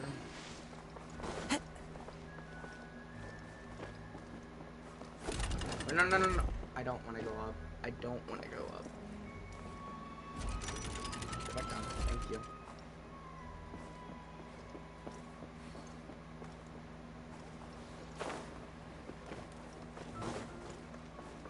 Right.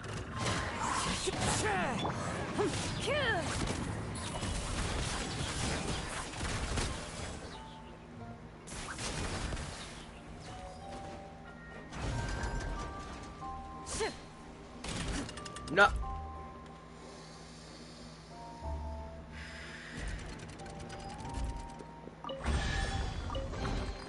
If these items are unclaimed, we may take them without controversy.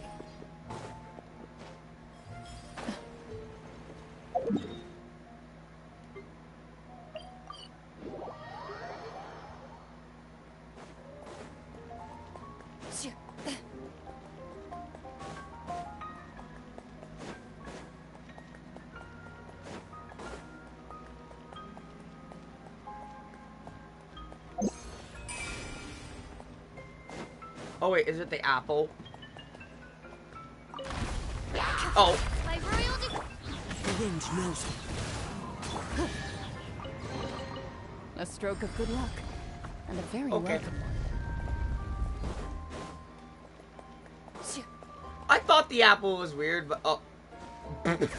What in the what am I doing? I'm breaking Genshin right now. Oh my goodness. I'm breaking it, guys.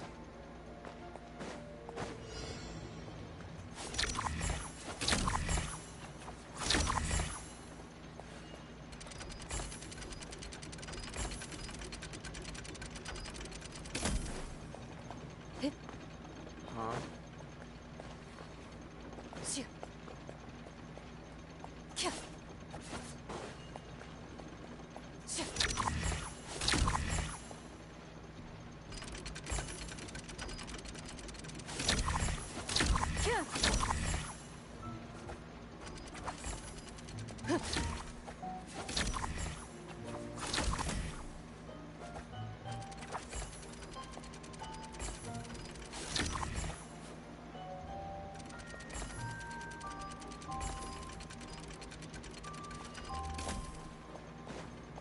I'm confused.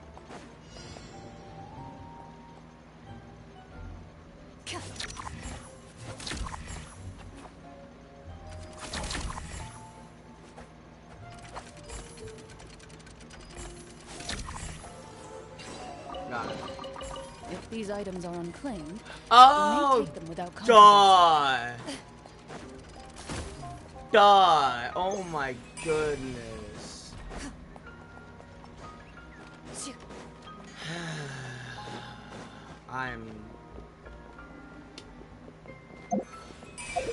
I'm smart, guys. Trust. I'm so dumb, dude.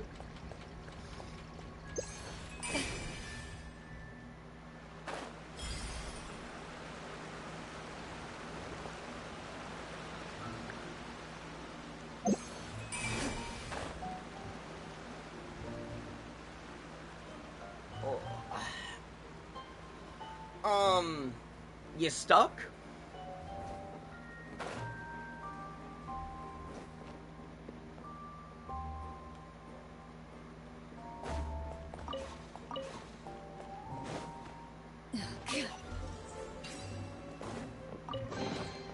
A stroke of good luck, and a very welcome one. Like, which one of their ideas was it to glue people to a wall? Like, I'm stupid and I thought that's a stupid idea. Oh, wait.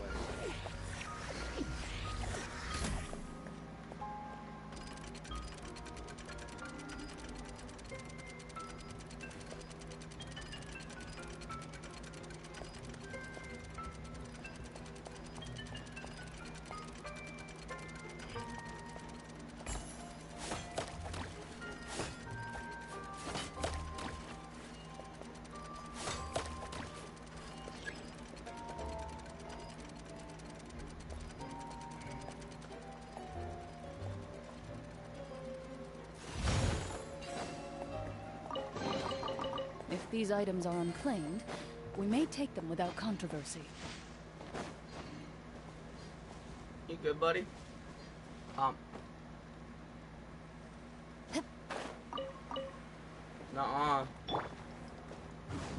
Is there a clockwork thing I'm supposed to hit? Here's fabricated. I think I'm out though. Oh, when did I get 30? Alright, here we go. 5 fabrications. Oh, I got 2!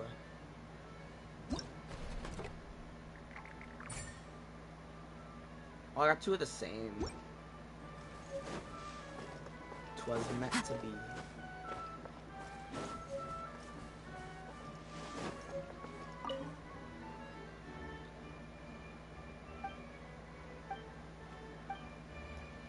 Time to go. You good, buddy? Follow No, the actually, is there a clockwork thing? Because this guy's about to fall.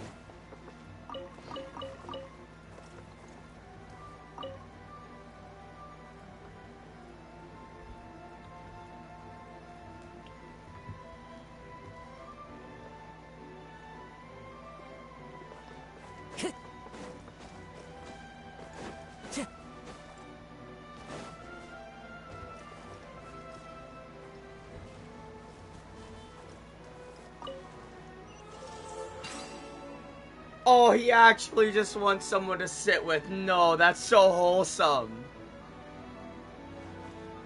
Oh, dude. Brings a smile to my face. So, yeah, me too, Cosmo. Me too. Time to go. That does bring a smile to my face.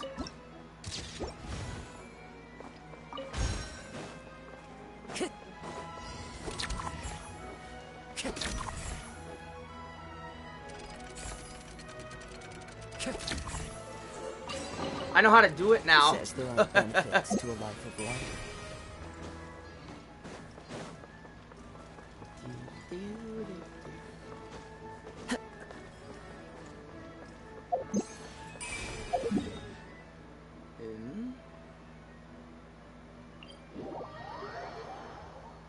I love how they were talking about like how big Central Constellation Metropole is. And I finished. Oh well, I guess to be fair, I had the world quest in the other region, so I guess yeah. So yeah. All right, well let me head back there.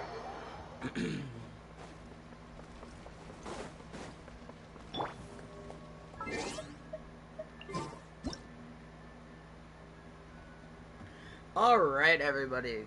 Well, it has been a stream. I enjoyed the stream.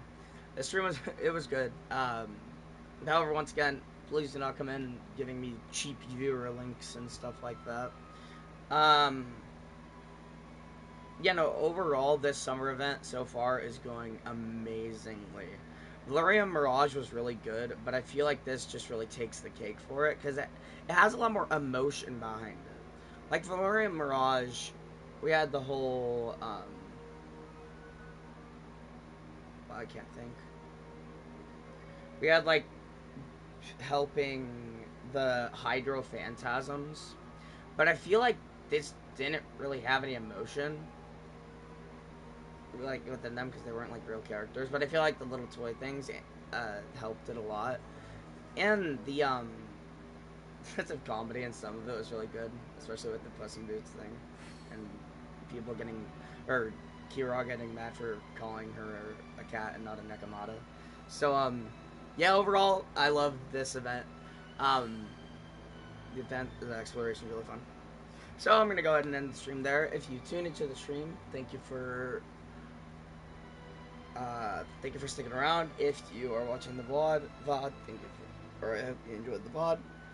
And I hope you all have a wonderful... Let me say that while I'm not hunting. I hope you all have a wonderful rest of your day. See ya.